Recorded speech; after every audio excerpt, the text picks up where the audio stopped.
Good evening भाई, good evening. की हाल चाल जी? वधिया हो सारे? तंदुरुस्त हो? फैमिली वधिया एकदम? चलो बहुत वधिया वधिया ही होना चाहिए जी। अच्छा, मैंने काफ़ी सारे बच्चों से एक वादा किया था कि आईबीसी की रिवीजन आएगी। तो आईबीसी की डिटेल रिवीजन तो मैं भी लेके नहीं आ पा रहा, बट आईबीसी की bullet revision, super fast revision अभी मैंने अपने रेगुलर बैच में करवाई है। इसके 2 पार्ट्स होंगे या 3 पार्ट्स होंगे वो नहीं पता, बट पार्ट नंबर 1 अभी आगे आपके सामने अभी आएगा। तो सबने पार्ट नंबर 1 देखना है। बट मैं डिस्क्लेमर दे दूं, आपको समझ में तभी आएगा अगर आपने पहले आईबीसी बहुत अच्छे ढंग से पढ़ा है। अगर एक बार आपने पहले पढ़ा है तो जरूर रिवीजन क्लास आपने देखनी है। बहुत मजा आएगा आपको रिवीजन करने में, और नोटिंग साथ साथ कंप्लीट करते रहना। आपने आईबीसी जहां से भी पढ़ा है ना, नोट्स आपने उसी के यूज करने हैं, ठीक है ना। अब ये मत कहना कि सर नोट्स दे दो, क्योंकि नोट्स मेरे कोई फायदा नहीं है, पेपर आपके अभी आने वाले हैं। तो जो भी नोट्स आपके पास हैं उसी नोट्स का फॉलो करो, रिवीजन आपने बस देखनी है। और अगर अच्छी लगे तो कमेंट जरूर करना। Thank you so much. और ये रही आपकी आईबीसी की रिवीजन आपके सामने। बुलेट रिवीजन पार्ट नंबर 1 और बुलेट रिवीजन पार्ट नंबर 2 भी आएगी। होपफुली 3 भी आपके सामने आएगी और आपके एग्जाम से पहले आएगी, ठीक है जी। Thank you so much. चलो जी, बैठो जी फटाफट से। चलो, तो आई थिंक आज हमें आईबीसी की रिवीजन करनी है, ठीक है जी। तो जो भी अभी तक हमने कंप्लीट किया है, एक बार फटाफट से वो सारे सेक्शन आज हम रिवाइज करेंगे, ठीक है जी। अब एक बार मेरे को फटाफट से बता दो जी, ये नोट्स आपके पास होंगे बिल्कुल, ठीक है जी। वैसे नोट्स मेरे ख्याल से हैं, अपूर्वा के हैं, अपूर्वा के हैं शायद। मैंने 2 बच्चों के लिए थे, योगिता के, अपूर्वा के। हाँ, ये अपूर्वा के हैं, अपूर्वा के हैं। चलो ठीक है जी। चलो जी, तो इधर देखो ध्यान से। अब आज वाली क्लास में हमें पूरा एक बार आईबीसी जो भी अभी तक हमने कंप्लीट की है एक बार फटाफट से रिवीजन करनी है। I think section number 1 to 25 हमने अभी तक कंप्लीट कर ली, ठीक है जी। उसके साथ में हमने काफ़ी सारी रेगुलेशंस हमने कंप्लीट की हैं, और आई थिंक 70 केस लो हमने कंप्लीट किए हैं, तो उनकी भी हमें रिवीजन करनी है। अब अगर आज वाली क्लास में हो गई तो अच्छी बात है, नहीं तो कोई दिक्कत नहीं, 1 घंटा मैं और भी लगा दूंगा, ठीक है ना। मतलब रिवीजन हमें बढ़िया तरीके से करनी है, बस ये पर ध्यान दो, ठीक है जी। चलो इधर सुनो ध्यान से, मैं कहना क्या चाह रहा हूँ जी। अब जब हमने आईबीसी अपना स्टार्ट किया था तो स्टार्टिंग में कुछ क्लासेस के अंदर हमने आईबीसी का पहले बेस क्लियर किया था। अब अगर मैं आईबीसी की बात करता हूं तो मैंने कहा था आईबीसी की फुल फॉर्म निकल के आती है, that is insolvency and bankruptcy code 2016। अब अगर मैं इंसॉल्वेंसी की बात करता हूं तो इंसॉल्वेंसी का मतलब क्या निकल के आता है जी? इंसॉल्वेंसी का मतलब है निकल के आता है कि ऐसी अवस्था जिसमें आपके हालात डेट पे करने के नहीं है। इट मींस अगर आप डेट पे करने के अनेबल हो जाओगे तो वो इंसॉल्वेंसी वाली कैटेगरी में कवर हो जाएगा। 1 मिनट रुक जाओ, एक बार चेक करना, स्क्रीन आ रही है? स्क्रीन आ रही है लाइव में? एक बार लाइव वाले बच्चे मेरे को बताना, स्क्रीन आ रही है? आ गई? आ गई है? चलो चलो जी, तो एक बार दोबारा से मेरे को बताओ जी। देखिए जी, अभी इधर सुनो ध्यान से। तो हमने स्टार्टिंग में इंसॉल्वेंसी एंड बैंकरप्सी कोड जब अपना स्टार्ट किया था तो आईबीसी की फुल फॉर्म मैंने कहा था कि आपकी क्या होगी, इंसॉल्वेंसी एंड बैंकरप्सी कोड 2016। अब अगर मैं इंसॉल्वेंसी की बात करूंगा तो इंसॉल्वेंसी का मतलब है ऐसी सिचुएशन जहां पे आप डेट पे करने के अनेबल हो जाओगे, उसको भी इंसॉल्वेंसी में कवर करते हैं। फिर यहां पर मैंने एक पॉइंट और कहा था कि इंसॉल्वेंसी जो है ना, इंसॉल्वेंसी वाली कैटेगरी में कोई भी कवर हो सकता है, वो इंडिविजुअल भी है, कंपनी भी है, फर्म भी है, एनी पर्सन। भाई इंसॉल्वेंट कोई भी हो सकता है, इसमें कोई दिक्कत वाली बात नहीं है। अब अगर आप डेट पे करने के अनेबल हो जाओगे तो इंसॉल्वेंसी वाली कैटेगरी में आओगे। फिर आगे जाके हम डिस्कस करेंगे, डेट की 2 कैटेगरी होती हैं, एक तो ऑपरेशनल डेट होता है और एक आपका फाइनेंशियल डेट होता है। ये बातें भी हमने यहाँ पे कंप्लीट की थी। फिर सेकंड पॉइंट यहाँ पर मैंने कहा था कि अगर मैं बात करता हूँ बैंकरप्सी की, तो इस कोड में सिर्फ बैंकरप्सी कवर नहीं होती, इस कोड में लिक्विडेशन भी यहाँ पे कवर होता है। अब बैंकरप्सी वर्ड और लिक्विडेशन वर्ड हम दोनों अलग अलग पॉइंट के लिए यूज करते हैं। अगर मैं बैंकरप्सी की बात करूंगा तो बैंकरप्सी क्या है, एक लीगल प्रोसीडिंग है जो हम यूज करेंगे इंडिविजुअल और पार्टनरशिप फॉर्म के लिए। अच्छा एक बात मेरे को बताओ, इंसॉल्वेंसी का वर्ड हम सबके लिए यूज कर सकते हैं। फिर इंसॉल्वेंसी के 2 बाइफर्केशन होंगे, या तो वो बैंकरप्सी में जाएगी या वो लिक्विडेशन में जाएगी। अब बैंकरप्सी और लिक्विडेशन क्या फाइनल कंक्लूजन है या प्रोसेस है? प्रोसेस। कंक्लूजन क्या होगा, बैंकरप्सी क्या बनेगी, बैंक करप्ट बनेगा, और लिक्विडेशन क्या बनेगी, डिसोल्यूशन या वाइंडिंग अप। ये सारी बातें हमने कंप्लीट की थी। तो सिंपल सी बात ये निकल कह रहे हैं कि बैंकरप्सी और लिक्विडेशन ये दोनों एक प्रोसेस हैं, ठीक है। अब फाइनल कंक्लूजन जो होगा ये आपका बैंक करप्ट में कन्वर्ट हो जाएगा जी, और ये जो होगा वाइंडिंग अप या डिसोल्यूशन में कन्वर्ट हो जाएगा। ये बातें हमने यहाँ पे कंप्लीट की। उसके बाद फिर अगला पॉइंट हमने यहाँ पे समझा था कि limitation of old insolvency law. जब स्टार्टिंग में इंसॉल्वेंसी लॉ कोड 2016 नया बना तो उससे पहले भी काफी सारे इंसॉल्वेंसी लॉ थे, बट उसमें प्रॉब्लम क्या क्या थी, उसमें कमियां क्या क्या थी, वो हमने वन बाय वन समझा था।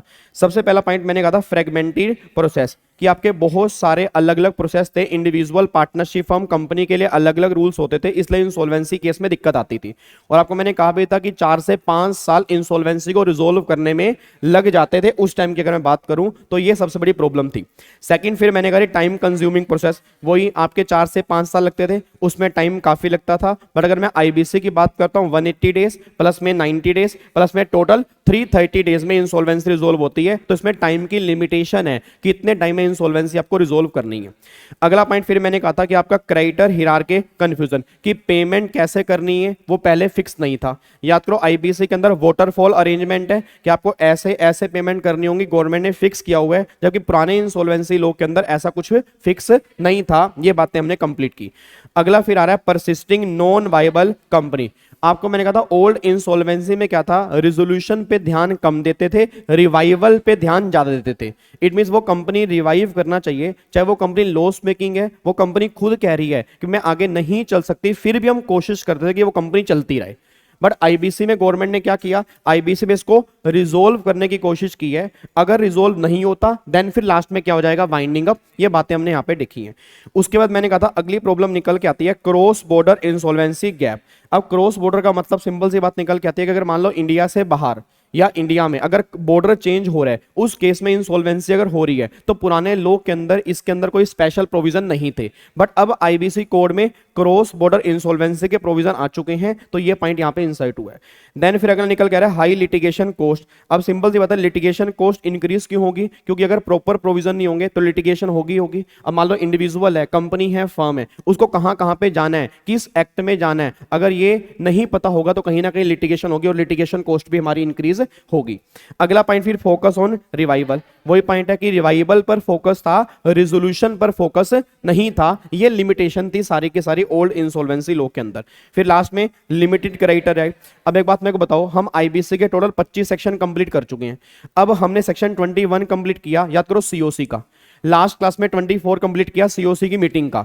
अब यहां पे क्या है कि जैसे आपकी सीओसी बनती है तो बीओडी पार्टनर को बाहर निकाल देते हैं, उनके राइट किसके पास आ गए, क्रेडिटर। मतलब आईबीसी में क्रेडिटर को प्रेफरेंस दी गई है, जबकि पुराने इंसॉल्वेंसी में ना क्रेडिटर के राइट्स बहुत कम थे। अब पैसा लेना किसने है, क्रेडिटर्स ने। अगर उसके राइट ही कम होंगे तो कहीं ना कहीं प्रॉब्लम तो आएगी। इस प्रॉब्लम को दूर किया नए इंसॉल्वेंसी में, क्रेडिटर के राइट इन्होंने मजबूत किए और सारा का सारा राइट अब किसके पास है, क्रेडिटर के पास। प्रॉपर एक कमेटी बनती है, उसके अंदर ही सब कुछ डिसाइड होता है नए इंसॉल्वेंसी लॉ के अंदर। ये बात हमने डिस्कस की। फिर आगे मैंने कहा था कि ओल्ड और न्यू इंसॉल्वेंसी लॉ में क्या क्या फर्क है, ये डिफरेंस हमने समझे थे। पहला पॉइंट ये निकल के आ रहा है कि पहला अगर मैं ओल्ड लॉ की बात करूंगा वो क्या था रे, फ्रेगमेंटेड लॉ था, और नया लॉ जो है वो कॉम्प्रिहेंसिव एंड यूनिफाइड कोड है। मतलब वो सिंगल कोड है, एक ही कोड में सारे के सारे मुद्दे यहाँ पे डिस्कस होते हैं।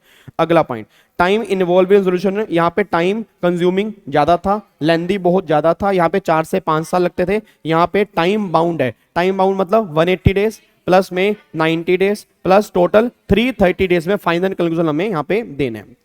अगला पॉइंट आ रहा है फिर यहाँ पे authorities involve for insolvency process. अब वहां पे बहुत सारी अथॉरिटीज होती थी। फॉर एग्जांपल मान लो डीएलवी डीआरटी था, सिविल कोड था, सीएलबी था, तो अलग अलग अथॉरिटीज वहां पे अलग अलग होती थी। बट यहाँ पे आपकी कितनी अथॉरिटी है, एक एडमिन अथॉरिटी है, कौन सी, IBBI। फिर आगे एक कॉर्पोरेट जुडिशियल अथॉरिटी है, कौन सी, NCLT। और एक नॉन कॉर्पोरेट के लिए कौन सी है, DRT।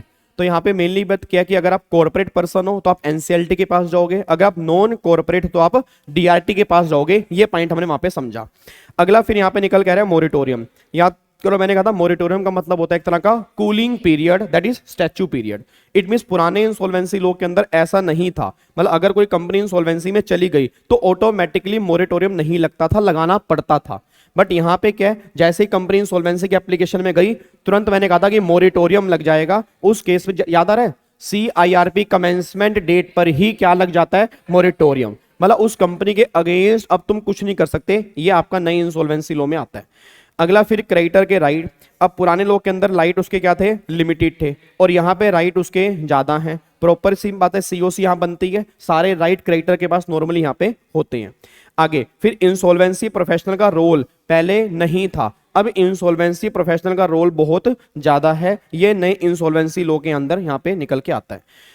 अब ये पॉइंट कंप्लीट करने के बाद फिर अगला हमने देखा जी ओरिजिन। अब अगर मैं ओरिजिन की बात करूंगा, इंसॉल्वेंसी का ओरिजिन जो है वो ब्रिटिश के टाइम से इंसॉल्वेंसी हमारा स्टार्टिंग के अंदर बना था। और बैंक्रप्सी की बात करूंगा इधर, इटली में एक ट्रेड करते थे, और अगर उसने डिफॉल्ट कर दिया, उसका बेंच हम तोड़ देते थे, उसको हम क्या बोलते थे, बैंका रोटा। तो वहां से बैंक्रप्सी वर्ड का ओरिजिन हुआ।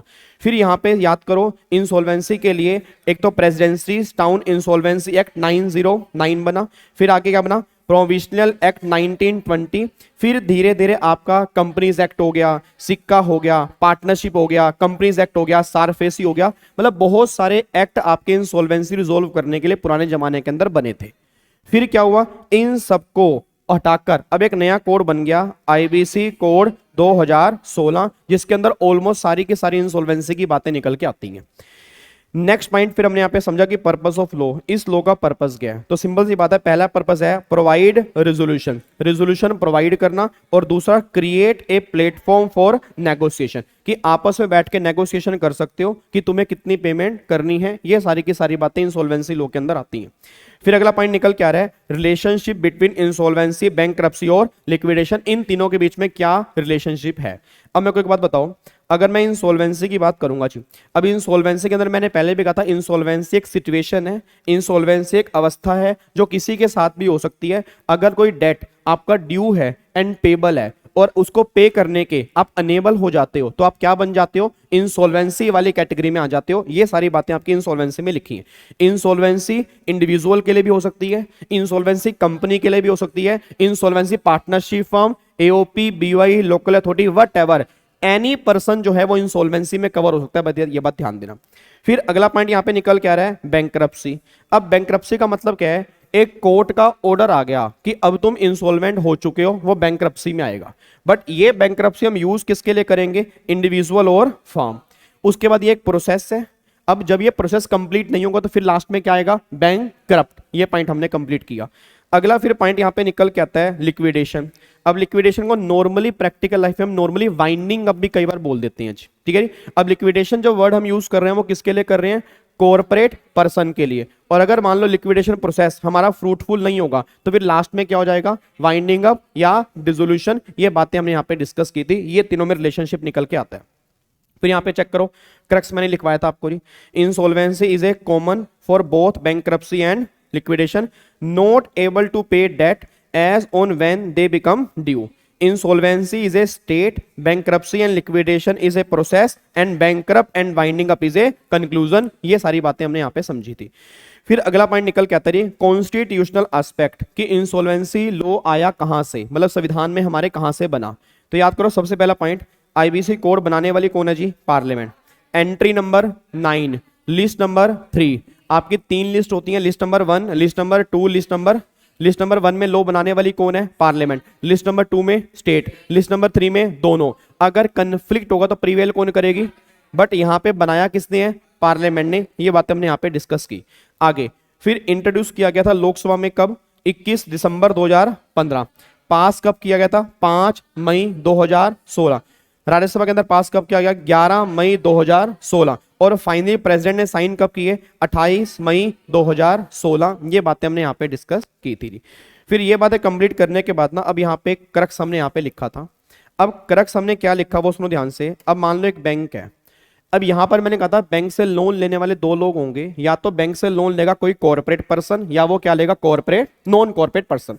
अब अगर मान लो किसी कॉर्पोरेट पर्सन ने लोन लिया है तब क्या होगा, या अगर किसी नॉन कॉर्पोरेट ने लोन लिया तब क्या होगा। 3 केस हमने यहां पे बनाए थे। अगर लोन लिया, उसने पेमेंट कर दी within due date, payment की उसने ड्यू डेट के बाद, या उसने पेमेंट ही नहीं की। फिर मैंने बोला सेम कॉर्पोरेट में उसने पेमेंट कर दी ड्यू डेट के अंदर, या पेमेंट की ड्यू डेट के बाद, या पेमेंट ही नहीं की। अब सोच के बोलना, अगर पेमेंट इन दोनों ने ड्यू डेट के अंदर कर दी है, क्या कोई प्रॉब्लम है, यस या नो, नहीं। अगर मैंने टाइमली पेमेंट कर दी है फिर तो इंसॉल्वेंसी की बात ही नहीं है। तो गवर्नमेंट ने कहा इस केस में आईबीसी कोड की रेलेवेंसी नहीं है। बट अगर आपने ड्यू डेट के अंदर पेमेंट नहीं की, अब वो क्या हो गया, due and payable but not paid, तो गवर्नमेंट ये बात कह रही है इन दोनों केस में इंसॉल्वेंसी का लॉ लग सकता है, बस ये पर ध्यान दो। अब बच्चा ये बात कह रहा है सर एक बात बताओ, अगर हमने पेमेंट ड्यू डेट के बाद कर दी है तो इस केस में इंसॉल्वेंसी का लॉ कैसे लगेगा। मेरा पूरी क्लास से क्वेश्चन है, आपको पेमेंट करनी थी फॉर एग्जांपल मान लो 15 नवंबर को, आपने 15 तारीख को पेमेंट नहीं की, आपने पेमेंट की 18 नवंबर को, क्या 16 नवंबर को इंसॉल्वेंसी का लॉ लग सकता नहीं लगता? यस, तो इंसॉल्वेंसी कोड तो लग जाएगा। वो बात अलग है कि तुम्हें घसीट के लेकर नहीं गए, वो बात एक अलग है। बट गवर्नमेंट ये बात कहना चाह रही है कि जैसे ही डेट ड्यू एंड पेबल हुआ और तुमने ड्यू और पेबल होने के बाद नहीं पे किया ना, आईबीसी कोड एप्लीकेबल हो गया, बस ये बात ध्यान दो। तो वही बात मैंने यहां पे लिखी है इन दोनों केस में। अब फिर चेक करेंगे, अगर वो ट्रीटेड है, अगर इंसॉल्वेंसी ट्रीट हो गई फिर तो कोई दिक्कत नहीं है, बट अगर वो अनट्रीट है, मतलब आप डेट पे करने के अनेबल हो गए, उस केस में फिर इंसॉल्वेंसी प्रोसेस एप्लीकेबल हो जाएगा। यहां पे पहले बैंकरप्सी होगी, फिर क्या होगा जी, बैंकरप्ट, यहां पे पहले क्या होगा, लिक्विडेशन, फिर क्या होगा, वाइंडिंग अप। ये बातें हमने यहां पे डिस्कस की थी जी। फिर अगला पॉइंट हमने यहां पे डिस्कस किया फाउंडेशन और पिलर्स ऑफ आईबीसी। अब बताओ आईबीसी में टोटल मिला के आपके कितने पिलर आते हैं? 4। कौन कौन से? पहला कौन सा आता है जी, एडजुडिकेटिंग अथॉरिटी, दूसरा रेगुलेटर, तीसरा कौन होगा, रेगुलेटेड पर्सन, और फिर चौथा कौन सा होगा, इंफॉर्मेशन यूटिलिटी। ये 4 लोग यहां पे निकल के आते हैं। मेरा पहला क्वेश्चन ये निकल के आता है कि पहला पिलर है एडजुडिकेटिंग अथॉरिटी, वो कौन कौन सी है, एनसीएलटी और डीआरटी, एनसीएलटी और डीआरटी। अगर कोई कॉर्पोरेट पर्सन है उसके लिए कौन सी है, एनसीएलटी। अगर कोई नॉन कॉर्पोरेट है उसके लिए क्या है, डीआरटी। ये पॉइंट हमने कंप्लीट किया था। अगला पॉइंट निकल गया है सेकंड पिलर। सेकंड पिलर में है रेगुलेटर। अब रेगुलेटर में कौन है हमारा, आईबीबीआई, उसकी फुल फॉर्म क्या निकल के आती है, insolvency bankruptcy board of India. अगला फिर आ रहा है रेगुलेटेड पर्सन, इसमें कौन आते हैं, इंसॉल्वेंसी प्रोफेशनल या इंसॉल्वेंसी प्रोफेशनल एजेंसी, यहां पे कवर हो जाती हैं। अगला फिर आ रहा है फोर्थ पिलर इंफॉर्मेशन यूटिलिटी। आपको मैंने कहा था ये कौन होती हैं, ये डेटा स्टोर करती हैं, और अगर हमसे कोई डेटा मांगता है बोरोर का या लेंडर का, ये डेटा उसको प्रोवाइड करती हैं, ये होती है इंफॉर्मेशन यूटिलिटी। ये सारी बातें हमने यहाँ पे डिस्कस की। अगला पॉइंट फिर हमने यहां पे समझा था structure and framework of code, कि हमारे कोड का स्ट्रक्चर क्या है, हमारे कोड का फ्रेमवर्क क्या है। अब सारे बच्चे बताओ जी, जो आईबीसी कोड हमने स्टार्ट किया उसमें टोटल मिला के कितने पार्ट्स हैं, 5। सेक्शन कितने हैं, 255, और शेड्यूल कितने हैं, 12। एक बार दोबारा से, आईबीसी कोड में कितने पार्ट हैं, 5। सेक्शन कितने हैं, 255, और हमारे शेड्यूल कितनी है, 12। अब 5 पार्ट्स कौन कौन से, एक बार वन बाय वन वो देखते हैं। Part number 1, part number 2, part number 3, part number 4, part number 5। अगर मैं पार्ट नंबर 1 की बात करूंगा, वो क्या है, प्रीलिमिनरी, सेक्शन नंबर 1, 2, 3। अच्छा, क्या ये किसी पर्टिकुलर पॉइंट पे लगेगा या पूरे कोड पे लगेगा? मतलब ये जो है जितना भी आपका आईबीसी कोड है, ये पूरे कोड पर 1, 2, 3 सेक्शन लगेंगे, बस ये पर ध्यान दो। फिर अगर बात करूंगा पार्ट नंबर 2 की, इसमें क्या है, इंसॉल्वेंसी रिजोल्यूशन किसके लिए, एंड लिक्विडेशन फॉर कॉर्पोरेट। भाई कॉर्पोरेट पर्सन की इंसॉल्वेंसी रिजोल्व कैसे होगी या उसका लिक्विडेशन कैसे होगा, ये सारी की सारी बातें पार्ट नंबर 2 में निकल के आती हैं, section number 4 to 77 capital A.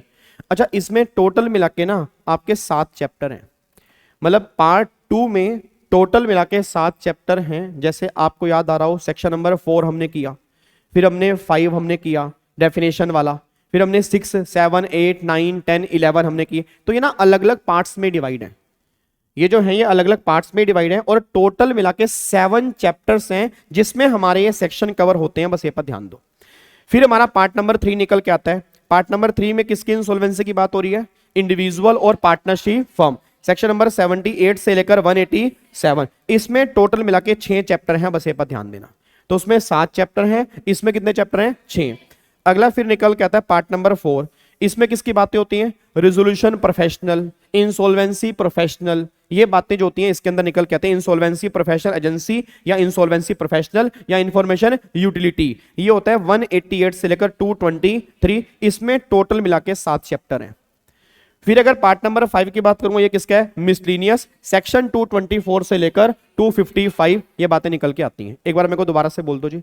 अब जो आईबीसी कोड, इसका स्ट्रक्चर क्या है, टोटल कितने पार्ट हैं, 5। सेक्शन कितने हैं, 255। शेड्यूल कितने हैं, 12। पार्ट नंबर 1 कहां से कहां तक है, 1, 2, 3। उसकी हेडिंग क्या है, प्रीलिमिनरी। फिर पार्ट नंबर 2, नहीं 4 to 77 तो है, इसमें किसकी बात होगी, insolvency resolution and liquidation for corporate person. इसमें टोटल चैप्टर कितने हैं? 7।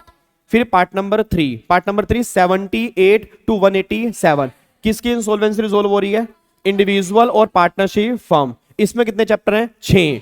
फिर पार्ट नंबर 4 उसमें किसकी बातें हो रही है? Insolvency professional, resolution professional, information utility, insolvency professional agency. ये सारी की सारी बातें पार्ट नंबर 4 में कितने चैप्टर हैं? 7। Section number 188 to 223। फिर पार्ट नंबर 5 क्या है? मिसलीनियस। सेक्शन नंबर 188 से लेकर 255 ये आपकी बातें आती हैं।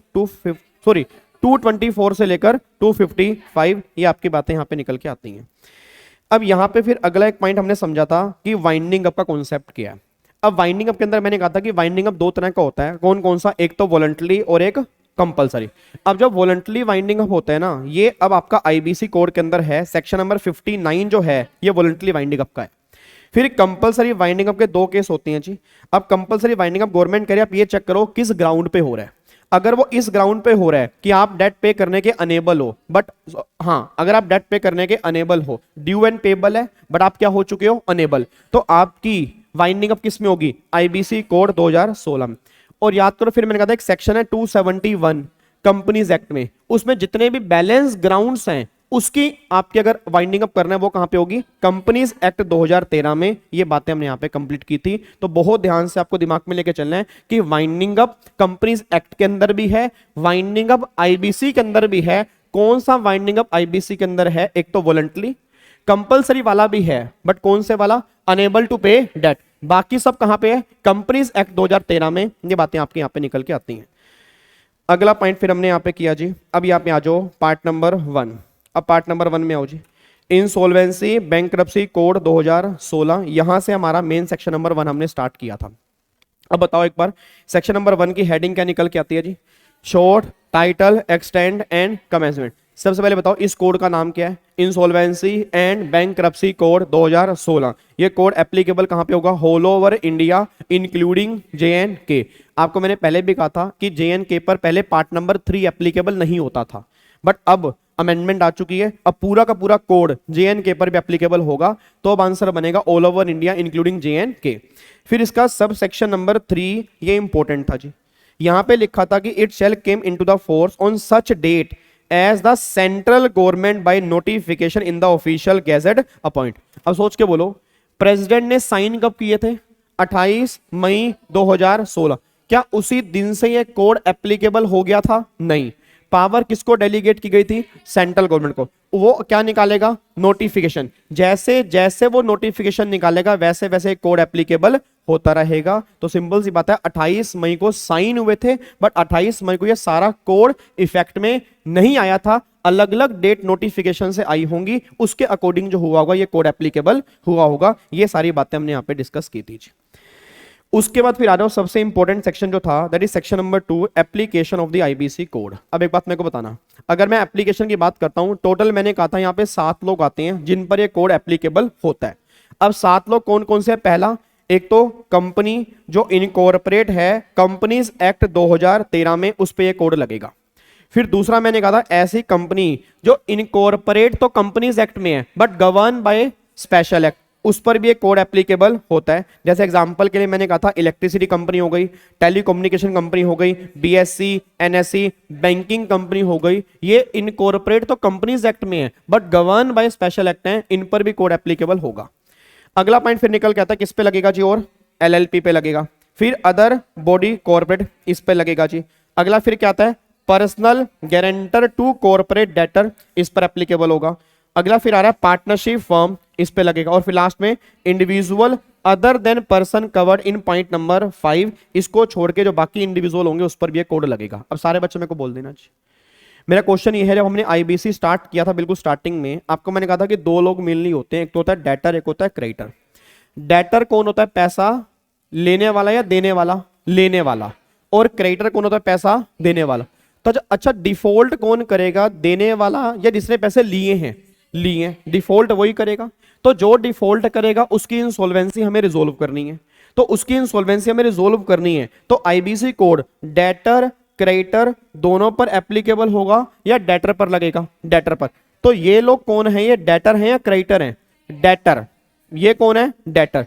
ये पॉइंट देखो नीचे लिखा हुआ है, इन लोगों पर गवर्नमेंट करे in relation to their insolvency, liquidation और वॉलंटरी वाइंडिंग अप और बैंकरप्सी। मतलब सिंपल सी बात गवर्नमेंट ये बात कहना चाह रही है, इनकी इंसॉल्वेंसी रिजोल्व करवाने के लिए, इनका लिक्विडेशन करवाने के लिए ये कोड की एप्लीकेबिलिटी है। तो इनकी इंसॉल्वेंसी रिजोल्व करवाने का मतलब क्या कि अगर ये डेट पे करने के अनेबल हो जाते हैं तो इनकी इंसॉल्वेंसी कैसे रिजोल्व की जाएगी, तब ये कोड एप्लीकेबल होगा। बस ये पर ध्यान दो। क्या बात समझ में आ रही है? उसके बाद देखो फिर यहां पर मैंने कहा था आपके दो पार्टीज होती हैं, एक तो क्या होता है डेटर, एक क्या होता है डेटर मतलब पैसा लेने वाला, ये पैसा देने वाला। तो कोड किस पे लगना है जी? डेटर पे लगना है। क्रेडिटर जो होगा वो सपोर्टिंग रोल प्ले करेगा, इस पे कोड एक्चुअल में एप्लीकेबल नहीं होगा। और यहां पर मैंने कहा भी था काफी सारे बच्चे इस केस में कंफ्यूज होते हैं। तो सिंपल सी बात ये निकल के आ रही है कि हमें एप्लीकेबिलिटी जो करनी है वो किस पे करनी है? डेटर पे करनी है, हमें क्रेडिटर पे नहीं करनी है। उसके बाद फिर अब यहां पे देखो जी, अब यहां पे एप्लीकेबिलिटी आपको मैंने क्रक्स लिखवाया था। एप्लीकेबिलिटी देखो जी, ए बी सी डी अलग हो गया, ई और एफ आपका अलग हो गया।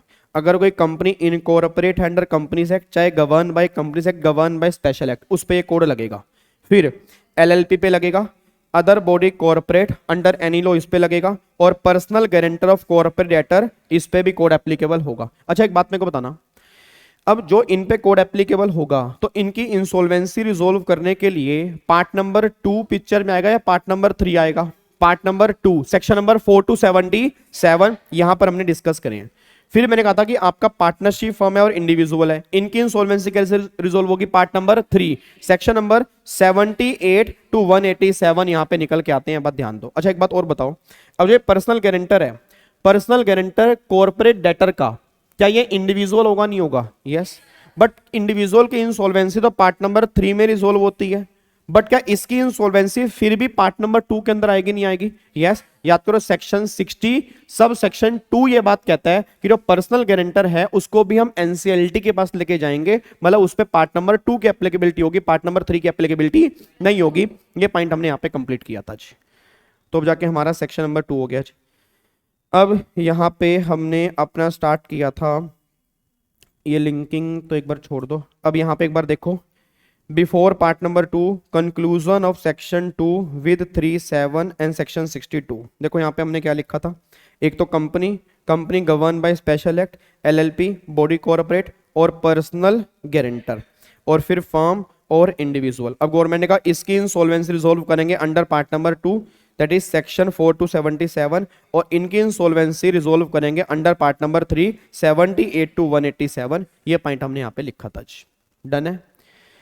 अब उसके बाद फिर यहाँ पे आ जाओ जी, अब यहां से हमने स्टार्ट किया था section number 4 to 77 link with section number 3 हमने यहाँ पे स्टार्ट किया था।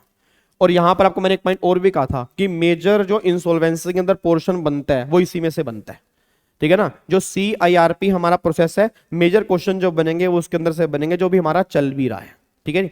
अब यहां पे एक बार आओ, सबसे पहले सेक्शन नंबर 4 की बात करते हैं। सेक्शन नंबर 4 है एप्लीकेशन ऑफ पार्ट नंबर 2 कि पार्ट नंबर 2 एप्लीकेबल कब होगा ये बताने जा रहा है। अच्छा एक बात मेरे को बताना, पार्ट नंबर 2 एप्लीकेबल कब होगा? कितनी कंडीशन थी? 3 कंडीशन कौन कौन सी निकल के आ रही है? पहली कंडीशन, एक तो कॉर्पोरेट डेटर हो, उसने क्या किया हो? डिफॉल्ट, कितना? 1 करोड़ या उससे ज्यादा का। अगर 3 कंडीशन सेटिस्फाइड होंगी तो पार्ट नंबर 2 एप्लीकेबल होगा, नहीं तो पार्ट नंबर 2 एप्लीकेबल। अच्छा आपको मैंने यहां पर एक पॉइंट और कहा था कि वैसे एक्ट में जो है ना, एक्ट में लिमिट 1 लाख है, एक्ट में लिमिट 1 लाख है। फिर उसके बाद एक प्रोविजो आई, उसने कहा 1 लाख की लिमिट को हम 1 करोड़ कर सकते हैं। फिर गवर्नमेंट की नोटिफिकेशन आई, उसने लिमिट क्या कर दी? 1 करोड़। तो अब लेटेस्ट लिमिट हमारी क्या है? 1 करोड़ है, बस ये पर ध्यान दो। अच्छा एक बात बताओ, क्या अब गवर्नमेंट 1 करोड़ से लिमिट 2 करोड़ कर सकती है? क्यों नहीं कर सकती? क्योंकि एक्ट में पावर ही कितनी है? 1 करोड़। अगर 2 करोड़ करनी होगी पहले एक्ट में चेंज होगा, फिर नोटिफिकेशन आएगी, बस ये पर ध्यान दो। तो एक्ट में जितनी हाईएस्ट लिमिट थी वो हाईएस्ट लिमिट हम पूरी की पूरी ले चुके हैं। 1 करोड़ की लिमिट थी और 1 करोड़ की नोटिफिकेशन आ चुकी है, तो लिमिट प्रैक्टिकल लाइफ में 1 करोड़ की एप्लीकेबल है, बस ये पर ध्यान दो। तो देखो मैंने यहां पे वही लिखा है जी, this part shall apply to matter relating to the insolvency and liquidation of corporate debtor where minimum amount of default is 1 lakh rupees. यहां पे 1 लाख है।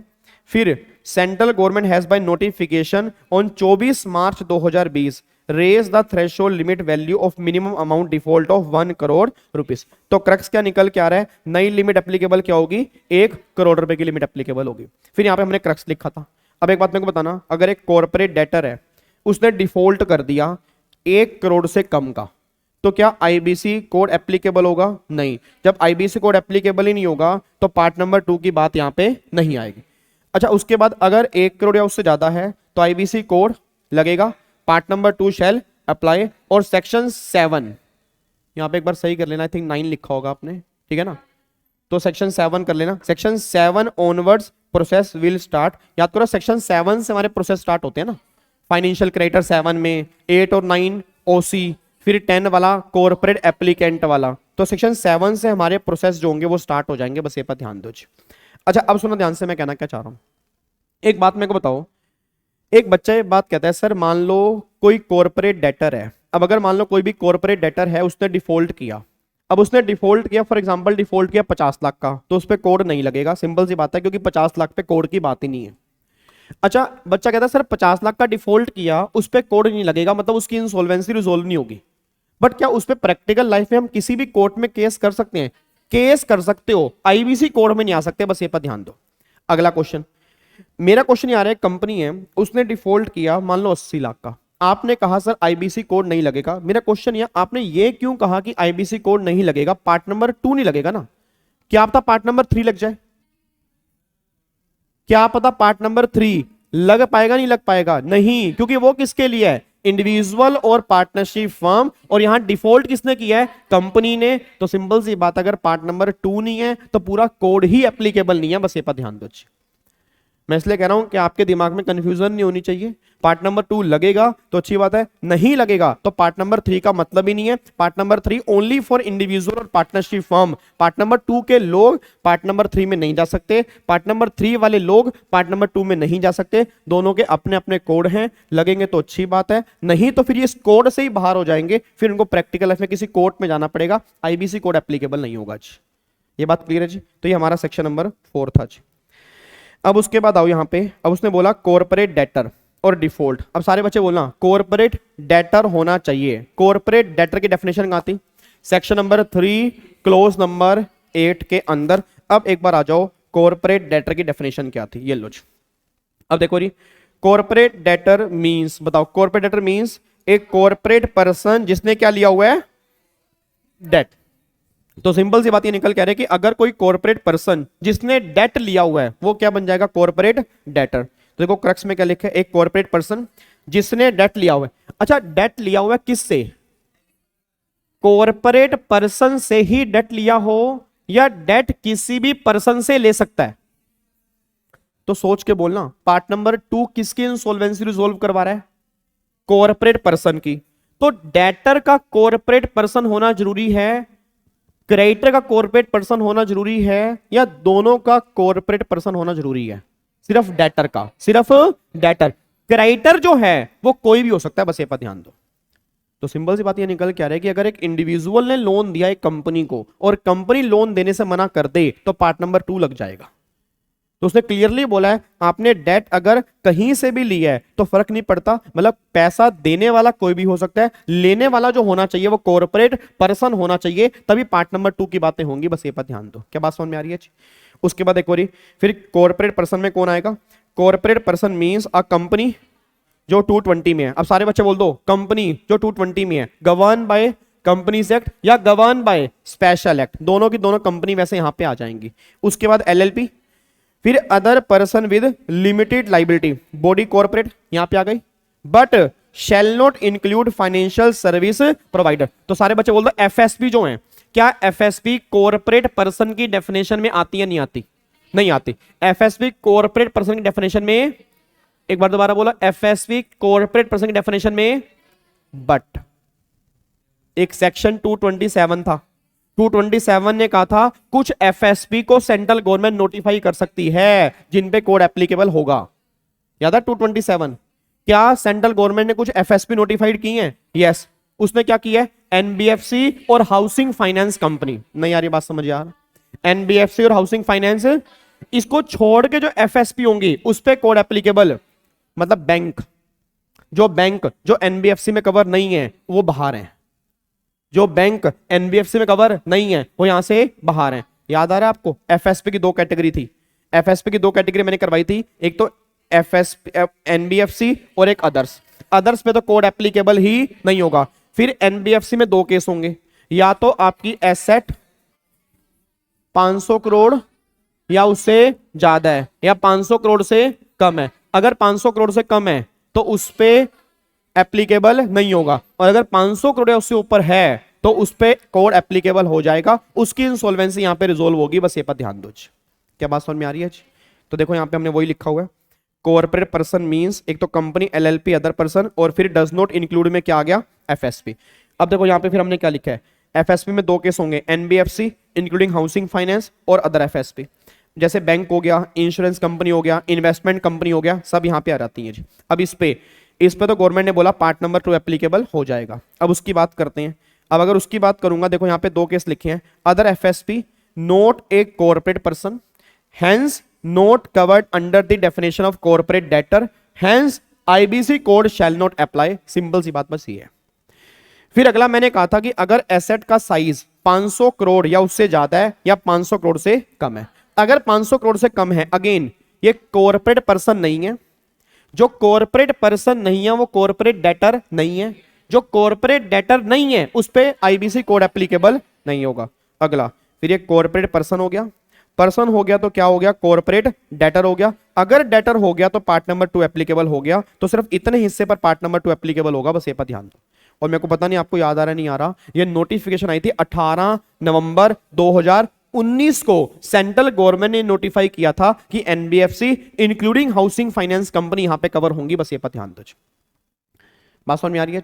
देखो वही लिखा है, as per section 227 central government notified on 18 November 19 above NBFC and code shall apply. इस पे code applicable हो जाएगा। ये बातें हमने यहां पे कंप्लीट की थी।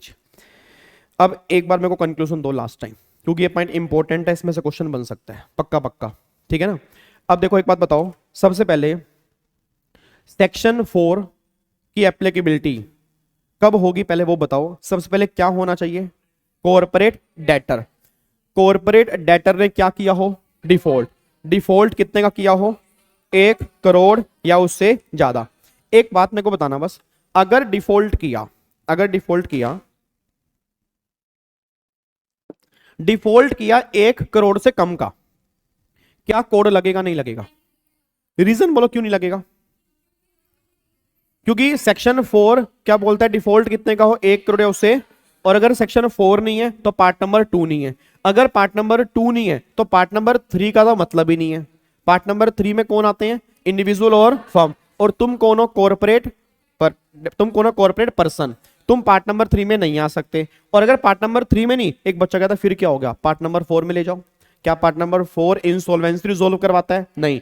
क्या पार्ट नंबर 5 इंसॉल्वेंसी रिजोल्व करवाता है? नहीं। क्या पार्ट नंबर 1 इंसॉल्वेंसी रिजोल्व करवाता है? नहीं। इंसॉल्वेंसी के पार्ट कितने हैं? 2 और 3। अगर इसमें कवर नहीं हो रहा तो कोड भी एप्लीकेबल। ये बात क्लियर है? अगला, एक कॉर्पोरेट डेटर है, उसने डिफॉल्ट किया 10 करोड़ का। अब अगर 10 करोड़ का डिफॉल्ट किया, तो अगर कॉर्पोरेट डेटर ने डिफॉल्ट किया 10 करोड़ का, क्या पार्ट नंबर 2 लग जाएगा? नहीं लग जाएगा।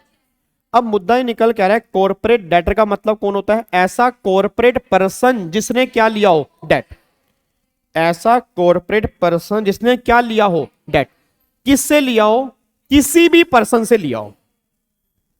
सिंपल सा मुद्दा, ऐसा कॉर्पोरेट पर्सन जिसने डेट लिया हो, किसी भी पर्सन से लिया हो। बात समझ में आ रही है? अब कॉर्पोरेट पर्सन किसे कहते हैं? तो गवर्नमेंट ने बोला कंपनी, एलएलपी या body corporate, but does not include FSP. अच्छा, एफएसपी वैसे कंपनी होती हैं? एफएसपी कंपनी होती हैं, यस कंपनी होती हैं, बट फिर भी वो कॉर्पोरेट पर्सन में कवर नहीं है, क्योंकि स्पेसिफिकली उनको एक्सक्लूड किया हुआ है। एक बात मेरे को बताओ नालायकों, अगर वो कंपनी ही ना होती तो फिर एक्सक्लूड क्यों करते? वो तो वैसे ही बाहर था। सिंपल सी बात है ना भाई, वो कंपनी है, अब उसको बाहर निकालना है तो एक्सक्लूजन देनी पड़ेगी ना।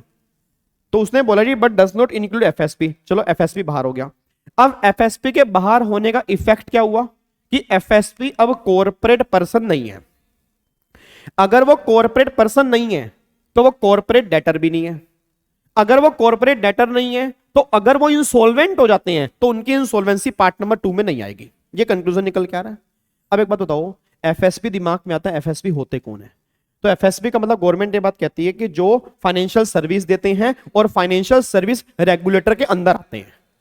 जैसे रिजर्व बैंक ऑफ इंडिया, अब मान लो बैंकिंग कंपनी है, इंश्योरेंस कंपनी है आपकी, और इन्वेस्टमेंट कंपनी है, एनबीएफसी है, ये सारी की सारी जो है एफएसपी है। फिर एक सेक्शन 227 पिक्चर के अंदर आया, उसने कहा कि देखो जी एफएसपी वैसे तो कॉर्पोरेट पर्सन नहीं है, बट सेंट्रल गवर्नमेंट के पास एक पावर है कि वो एफएसपी को ना कवर कर सकता है। एफएसपी को वो नोटिफाई कर देगा, और जो एफएसपी वो नोटिफाई करेगा उसको हम सीपी मानेंगे, सीपी मानेंगे तो वो सीडी बनेगा, सीडी बनेगा तो वो आईबीसी कोड लग जाएगा। सेक्शन 227 ने बोला नोटिफिकेशन वो आ चुकी है। मैंने सेंट्रल गवर्नमेंट का बोला नोटिफिकेशन में क्या लिखा है, उसने कहा देखो जी NBFC including housing finance company जिनकी एसेट साइज 500 करोड़ या उससे ऊपर है उस पे कोड लगा दो, और इसको छोड़ के जो भी एफएसपी है उस पे कोड नहीं लगेगा। अब कौन कौन बाहर हो गया? एक तो सबसे पहली बात, एनबीएफसी हाउसिंग फाइनेंस कंपनी को छोड़ के जो भी एफएसपी बची वो तो सब वैसे ही बाहर हैं, उनमें एसेट साइज चेक मत करना।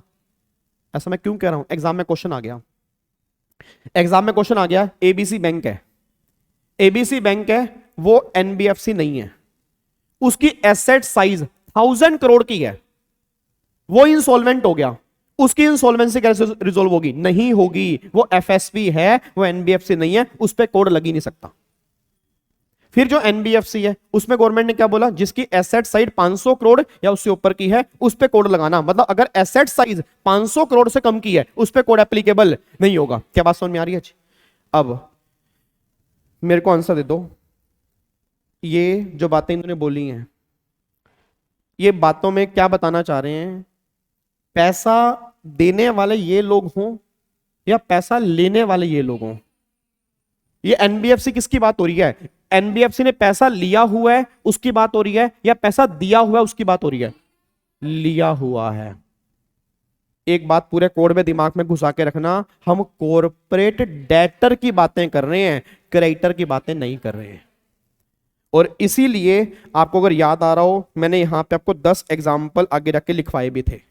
ये देखो एक बार फटाफट से वो भी चेक कर लेते हैं। देखो पहले एक बार ऊपर देखना, यहाँ पे सबसे पहली बात, फाइनेंशियल सर्विस प्रोवाइडर कौन होते हैं? जो फाइनेंशियल सर्विस देते हैं और जो फाइनेंशियल सर्विस रेगुलेटर के अंदर गवर्न होते हैं, तो वो यहाँ पे एफएसपी बन जाते हैं। फाइनेंशियल सर्विस रेगुलेटर कौन होता है? ऐसी अथॉरिटी या बॉडी जो कंट्रोल करती है इन सर्विस देने वालों को और यहाँ पे ट्रांजैक्शन देने वालों को। इंक्लूड्स आरबीआई, सेबी, आईआरडीआई और पेंशन रेगुलेटरी अथॉरिटी हो गया। Such other regulatory authority as may be notified by central government. अब देखो यहाँ पे क्रेडिटर, क्रेडिटर कौन होगा? Creditor means any person, creditor means any person to whom a date is own, जिसको आपने पैसा देना है वो क्रेडिटर है। Includes financial creditor, operational creditor, secured creditor, unsecured creditor और डिक्री होल्डर क्रेडिटर, ये सब क्रेडिटर वाली कैटेगरी में आ जाते हैं जी। अब यहाँ पे एग्जांपल है, बहुत ध्यान सुनना। सबसे पहली बात, वीजी लिमिटेड है, एक कंपनी है, उसने लोन दिया 80 लाख का मिस्टर ए को, मिस्टर ए ने डिफॉल्ट कर दिया, मिस्टर ए ने डिफॉल्ट कर दिया। सारे बच्चे बताओ क्या यहां पे पार्ट नंबर 2 एप्लीकेबल होगा नहीं होगा? यस या नो? एप्लीकेबल नहीं होगा, तो आईबीसी कोड एप्लीकेबल नहीं होगा। अच्छा अब यहां पे बच्चा कहता है सर ये पार्ट नंबर 3 में जा सकता है, क्या पार्ट नंबर 3 में जा सकता है? Answer is no. हम लिमिट एज्यूम करके चल रहे हैं कि 1 करोड़ रुपए की लिमिट है, तो उस केस में पार्ट नंबर 3 भी इसके ऊपर एप्लीकेबल नहीं होगा। आगे देखो जी, वीजी लिमिटेड है, इसने लोन दिया पीजी लिमिटेड को 5 करोड़ का, उसने डिफॉल्ट कर दिया, क्या आईबीसी कोड लगेगा? यस। पार्ट नंबर 2 लगेगा? यस, बहुत बढ़िया। एचडीएफसी बैंक है, उसने लोन दिया 90 लाख का, वीजी लिमिटेड को डिफॉल्ट कर दिया, क्या पार्ट नंबर 2 लगेगा? नहीं, तो क्या आईबीसी कोड लगेगा? नहीं। अच्छा क्या ये पार्ट नंबर 2 में रह सकता है? नहीं, क्योंकि कॉर्पोरेट पर्सन है, पार्ट नंबर 3। क्या ये पार्ट नंबर 3 में रह सकता है? नहीं, क्योंकि पार्ट नंबर 3 इंडिविजुअल और फर्म के लिए है, ये उसमें जा ही नहीं सकता जी। उसके बाद पीएनबी बैंक है, उसने मुथूट फाइनेंस एक एनबीएफसी है, उसको लोन दिया 5 करोड़ का, इसकी एसेट की वैल्यू 300 करोड़ है, उसने डिफॉल्ट कर दिया, क्या पार्ट नंबर 2 लगेगा? नहीं। रीजन बोलो क्यों नहीं लगेगा? नहीं ये क्या है, ये क्या है, एफएसपी, ये क्या है, एफएसपी है, बात समझ में आ रही है। और ये एफएसपी ऐसी एफएसपी है जो सेंट्रल गवर्नमेंट ने जो नोटिफाइड की है उसमें भी कवर नहीं होती, क्योंकि वहां पे कौन कवर है, जिसकी एसेट 500 करोड़ या उससे ज्यादा है, इसकी कितनी है 300, तो इस पे कोड भी एप्लीकेबल नहीं होगा। अब मेरा पूरी क्लास का क्वेश्चन है, इसकी 300 की बजाय अगर एसेट वैल्यू 800 करोड़ होती, अब बताओ क्या अब ये कोड एप्लीकेबल हो जाता नहीं हो जाता जी, यस या नो, यस एप्लीकेबल हो जाता, उस केस में लग जाता, बट अगर 300 करोड़ है तो इस पे कोड एप्लीकेबल नहीं होगा। आगे बताओ जी, एनबीएफसी है, एसेट की वैल्यू 300 करोड़ है, उसने लोन दिया 3 करोड़ का और पीएनबी बैंक को दिया है, डिफॉल्ट कर दिया, क्या क्या पार्ट नंबर 2 लगेगा नहीं लगेगा, रीजन बोलो क्यों नहीं लगेगा, हैं, अरे क्योंकि एफएसपी है ये एफएस है, ये अच्छा ये चेक नहीं करेंगे, मतलब ये अच्छा बताओ ना, ये चेक करेंगे, ये चेक करेंगे, बट पीएनबी तो कंपनी है, पीएनबी कंपनी है या नहीं है, बट फिर भी इसको हम क्यों नहीं मान रहे, क्योंकि क्या है, और ये वो एफएसबी नहीं है जो सेंट्रल गवर्नमेंट नोटिफाइड की है, तो भाई ये तो बाहर है, इसको तो हमें चेक ही नहीं करना, हमें ये चेक करना है, इस पे कोड की बात ही नहीं है।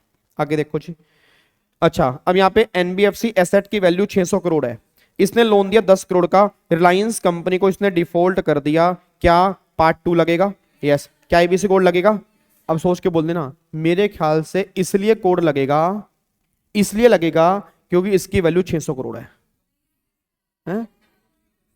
ऐसा नहीं है, नहीं ये चेक नहीं करेंगे, ये चेक करेंगे, बात ध्यान देना, आप समझ पा रहे हो मैं कहां कंफ्यूज करना चाह रहा हूं, और आप ये समझ पा रहे हो आप कहीं कंफ्यूज नहीं हो रहे हो, ठीक है ना, तो मतलब मैं कहना क्या चाह रहा हूं कि वो तुम्हें यहां कंफ्यूज करेगा और तुम्हें यहां कंफ्यूज नहीं, यहां पे कंफ्यूज नहीं होना, यहां देखना है कि ये क्या चीज है, क्योंकि ये कॉर्पोरेट डेटर है और कॉर्पोरेट डेटर पर इंसॉल्वेंसी का लो लगना है, उस पे लो नहीं लगना, बस ये पर ध्यान दो, ठीक है। उसके बाद एचडीएफसी बैंक है, एलएलपी ने डिफॉल्ट किया 8 करोड़ का, क्या पार्ट नंबर 2 लगेगा, यस, कोड लगेगा, लगेगा ना, एलएलपी है ना, एलएलपी, अरे नालायक, एलएलपी क्या हो गया तुम्हें, ओके ना, सब कुछ सही है, हाँ तो पार्टनरशिप फर्म वहां पे है, पार्टनरशिप फर्म वहां है, partnership firm includes LLP, but IBC code में नहीं, आईबीसी कोड में एलएलपी स्पेसिफिकली डिफाइन है कॉर्पोरेट पर्सन की डेफिनेशन में, ठीक है जी। उसके बाद मिस्टर वीजी ने लोन दिया 8 करोड़ का एचडीएफसी बैंक को, इसने डिफॉल्ट कर दिया, मेरे को लग रहा है लगेगा ये आंसर गलत है शायद, लगेगा नहीं लगेगा, अच्छा पार्ट नंबर 2 नहीं लगेगा, बट पार्ट नंबर 3 तो लग जाएगा, क्योंकि इंडिविजुअल है ना, ये इंडिविजुअल पे पार्ट नंबर, अरे ये चेक करना है, ये चेक करना है, ये चेक करना है, तो पार्ट नंबर 2 नहीं लगेगा और आईबीसी कोड भी, और पार्ट नंबर 3 का तो मतलब ही नहीं। आगे आओ जी, मिस्टर वीजी 5 करोड़ का लोन दिया कंपनी को, क्या लगेगा नहीं लगेगा, यस लगेगा, तो ये सारे एग्जांपल आपके सामने आ रहे हैं, कोई दिक्कत तो नहीं है, पक्का पक्का लॉक कर दे रही, तो ये सारी बातें आपको दिमाग में लेके चलनी है। अब आ जाओ अगले पॉइंट पे आओ, अच्छा एक एग्जांपल और रह गया, India bull housing finance, value है इसकी एसेट वैल्यू 200 करोड़ की, इसने लोन दिया 10 करोड़ का और टाटा स्टील को लोन दिया, इसने डिफॉल्ट कर दिया, क्या पार्ट नंबर 2 लगेगा, यस, और आईबीसी कोड भी एप्लीकेबल हो जाएगा, नहीं होगा, बट ये तो वो है ना, हाँ ये चेक करना है, ये चेक करना है, टाटा स्टिच, हाँ तो गुस्से में क्यों बोल रहे हो, आराम से बोलो ना, ठीक है जी। तो इस केस में अब जाके हमारा खत्म हो गया, अब आ जाओ देखो यहाँ पे, अब आ जाओ क्रक्स, अब अगला मैंने क्रक्स लिखवाया था, अब क्रक्स मैंने कल नोटिंग चेक की अपनी कराई हुई, मुझे बहुत अच्छा लगा, मैंने कहा इतनी बढ़िया नोटिंग कराई मैंने यार, मजा आ गया मेरे को खुद ही। चलो वापिस आओ, इधर देखो ध्यान से, अब अगला पॉइंट ये निकल के आ रहा है कि 2 पार्टीज इन्वॉल्व होती हैं आईबीसी के अंदर, एक तो डेटर और दूसरा क्रेडिटर। अब अगर क्रेडिटर की बात तो मैं कर नहीं रहा, डेटर की बात करूंगा, 2 तरह के होंगे, कॉर्पोरेट डेटर और अदर डेटर। अब जो अदर डेटर होंगे पार्ट नंबर 3 अप्लाई होगा उन पे, और जो कॉर्पोरेट डेटर होंगे उसमें एफएसपी होंगे और अदर देन एफएसपी होंगे। अब अगर अदर देन एफएसपी होंगे तो पार्ट नंबर 2 अप्लाई होगा subject to other condition, subject to other condition. FSP में दो होंगे, एनबीएफसी और अदर एफएसपी। अदर एफएसपी पर आईबीसी कोड एप्लीकेबल नहीं होगा। फिर एनबीएफसी में दो केस होंगे, एसेट वैल्यू 500 करोड़ से कम है या 500 करोड़ उससे ज्यादा है। अगर 500 करोड़ से कम है तो आईबीसी कोड एप्लीकेबल, अगर 500 करोड़ से ऊपर है तो पार्ट नंबर 2 एप्लीकेबल हो जाएगा सब्जेक्ट टू अदर कंडीशन। ये सारी बातें निकल के आती हैं। क्या बात समझ में आ रही है जी? पक्का पक्का लॉक कर दूं तो ये पूरा क्रक्स आपके सामने निकल के आ रहा है। ये सबसे इंपॉर्टेंट है, इसमें से केस स्टडी पक्का पक्का बन सकती है 200%। ठीक है ना? तो एफएसपी वाला कॉन्सेप्ट मोस्ट इंपॉर्टेंट है। बच्चा यहीं पे कंफ्यूज होता है, आपने गलती करके नहीं आनी बस। ठीक है जी, चलो अब अगले पॉइंट पर आओ जी। अब अगला आता है फिर सेक्शन नंबर 312 डेट की डेफिनेशन। अब डेट का मतलब होता है, डेट मींस लाइबिलिटी और obligation in respect of claim which is due from any person. मतलब कोई भी लाइबिलिटी या कोई भी ऑब्लिगेशन जिस पे किसी का क्लेम है और जो हमें किसी को पे करना है, वो जिसको हमें पे करना है वो कोई भी हो सकता है, बस ये पर ध्यान दो। ठीक है, अब इसमें डेट में फाइनेंशियल डेट और ऑपरेशनल डेट भी यहाँ पे कवर हो जाएंगे। इसको हम आगे जाके देखेंगे वो होता क्या है। फिर अगला डेफिनेशन होता है क्लेम। अब क्लेम का मतलब है, claim means right to receive payment या right to receive remedy for breach of contract. आपके पास एक पेमेंट लेने का राइट है या कोई कॉन्ट्रैक्ट भी ब्रीच हो गया, उसकी रेमेडी लेने का राइट है, इसको हम क्लेम में कवर करते हैं, बस ये पता। तो अब चाहे वो क्लेम आपका जजमेंटल है, रिड्यूस है, फिक्स है, डिस्प्यूटेड है, अनडिस्प्यूटेड है, लीगल है, इक्विटेबल है, कोई भी क्लेम हो, सारे के सारे क्लेम यहां पे कवर हो जाएंगे। क्लेम होना जरूरी है, बस ये पर ध्यान दो। ठीक है जी। उसके बाद फिर यहां पर हमने एक केस लो किया था। केस लो को तो मैं अलग से करवा दूंगा, अलग बुक के अंदर। अब यहां पे आ जाओ जी। अगला फिर हमने किया सेक्शन 31, सेक्शन 188 और 189। ये आता है आपका बोर्ड। बोर्ड का मतलब आईबीसी में क्या होता है? आईबीबीआई। आईबीबीआई की फुल फॉर्म क्या होती है? Insolvency bankruptcy board of India. अब यहाँ पे इस बोर्ड का इनकॉर्पोरेशन जो है वो 188 में है और इसका कॉन्स्टिट्यूशन जो है वो 189 में है। मैंने कहा था 188 बिल्कुल सिंपल है कि सेंट्रल गवर्नमेंट क्या करेगी? सेंट्रल गवर्नमेंट एक ऑर्गेनाइजेशन बनाएगी जिसको हम क्या बोलेंगे? आईबीबीआई। इसकी सेपरेट पावर होंगी सब कुछ। ये एक अलग अथॉरिटी है, इसको कोई कंट्रोल नहीं कर सकता। जैसे एक तरह का सुप्रीम कोर्ट होता है ना, वैसे मान लो आईबीबीआई है। ये आपकी मतलब एसेट सेल करने की, परचेस करने की, मूवेबल एसेट, इमूवेबल हो गया, टेंजिबल हो गया, इनटेंजिबल हो गया, ये सेपरेटली तरीके से काम करेगा, बस ये पर ध्यान दो। अच्छा, फिर यहाँ पे एक मेन बात निकल के आ रही है, इसका हेड ऑफिस कहाँ पे है जी? दिल्ली में। लोकेशन सेंट्रल गवर्नमेंट नोटिफाई करेगा। आपको मैंने खोल के दिखाया था कि दिल्ली में दो जगह पर आईबीबीआई का ऑफिस है। कहां कहां पे? एक तो मयूर विहार में और एक जीवन विहार में, और बाकी ऑफिस जो होंगे वो ऑल ओवर इंडिया इसके हो सकते हैं, बट हेड ऑफिस जो होगा वो दिल्ली में होगा और दिल्ली में ओपन हो चुका है। उसके बाद अब इसका कॉन्स्टिट्यूशन कैसे होता है इस बोर्ड का? सबसे पहले एक कौन होगा यहाँ पे? चेयरपर्सन। 3 मेंबर होंगे सेंट्रल गवर्नमेंट के, not below the rank of joint secretary. बताओ, 1 from MOF ministry of finance, दूसरा मिनिस्ट्री ऑफ कॉर्पोरेट अफेयर, तीसरा मिनिस्ट्री ऑफ लॉ, और फिर एक कहां से होगा? आरबीआई।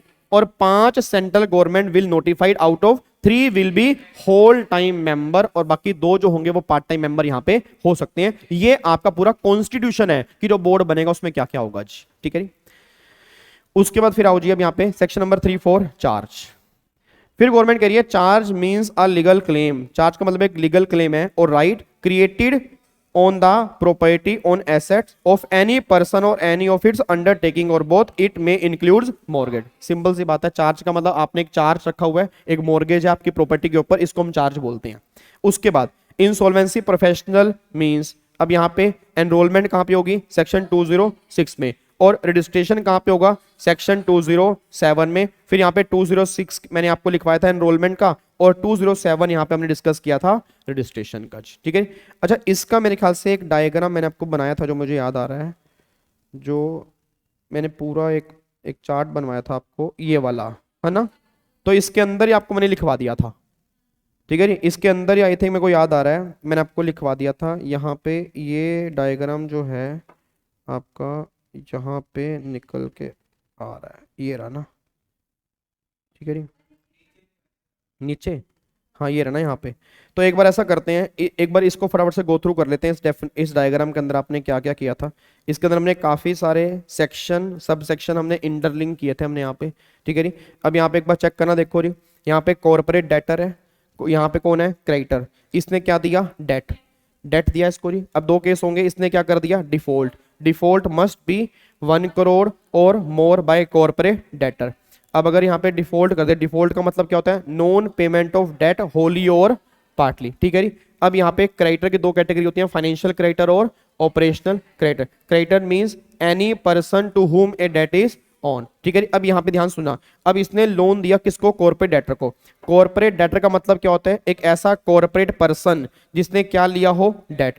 कॉर्पोरेट पर्सन में फिर कौन कौन आएगा, कंपनी, एलएलपी और बॉडी कॉर्पोरेट, बट क्या नहीं आएगा, एफएसपी। बट जो एनबीएफसी है जिसकी एसेट वैल्यू 500 करोड़ या उससे ऊपर की है, उस पे ये कोड एप्लीकेबल हो जाएगा। फिर फाइनेंशियल सर्विस प्रोवाइडर का मतलब क्या होता है, जो फाइनेंशियल सर्विस देते हैं, और कंट्रोल करने वाला कौन है, financial service regulator. Financial service regulator एक ऐसी अथॉरिटीज होती हैं जो ऊपर वाले फाइनेंशियल सर्विस देने वाले को क्या करती हैं, कंट्रोल करती हैं। उसमें ये सब लोग यहाँ पे कवर होते हैं।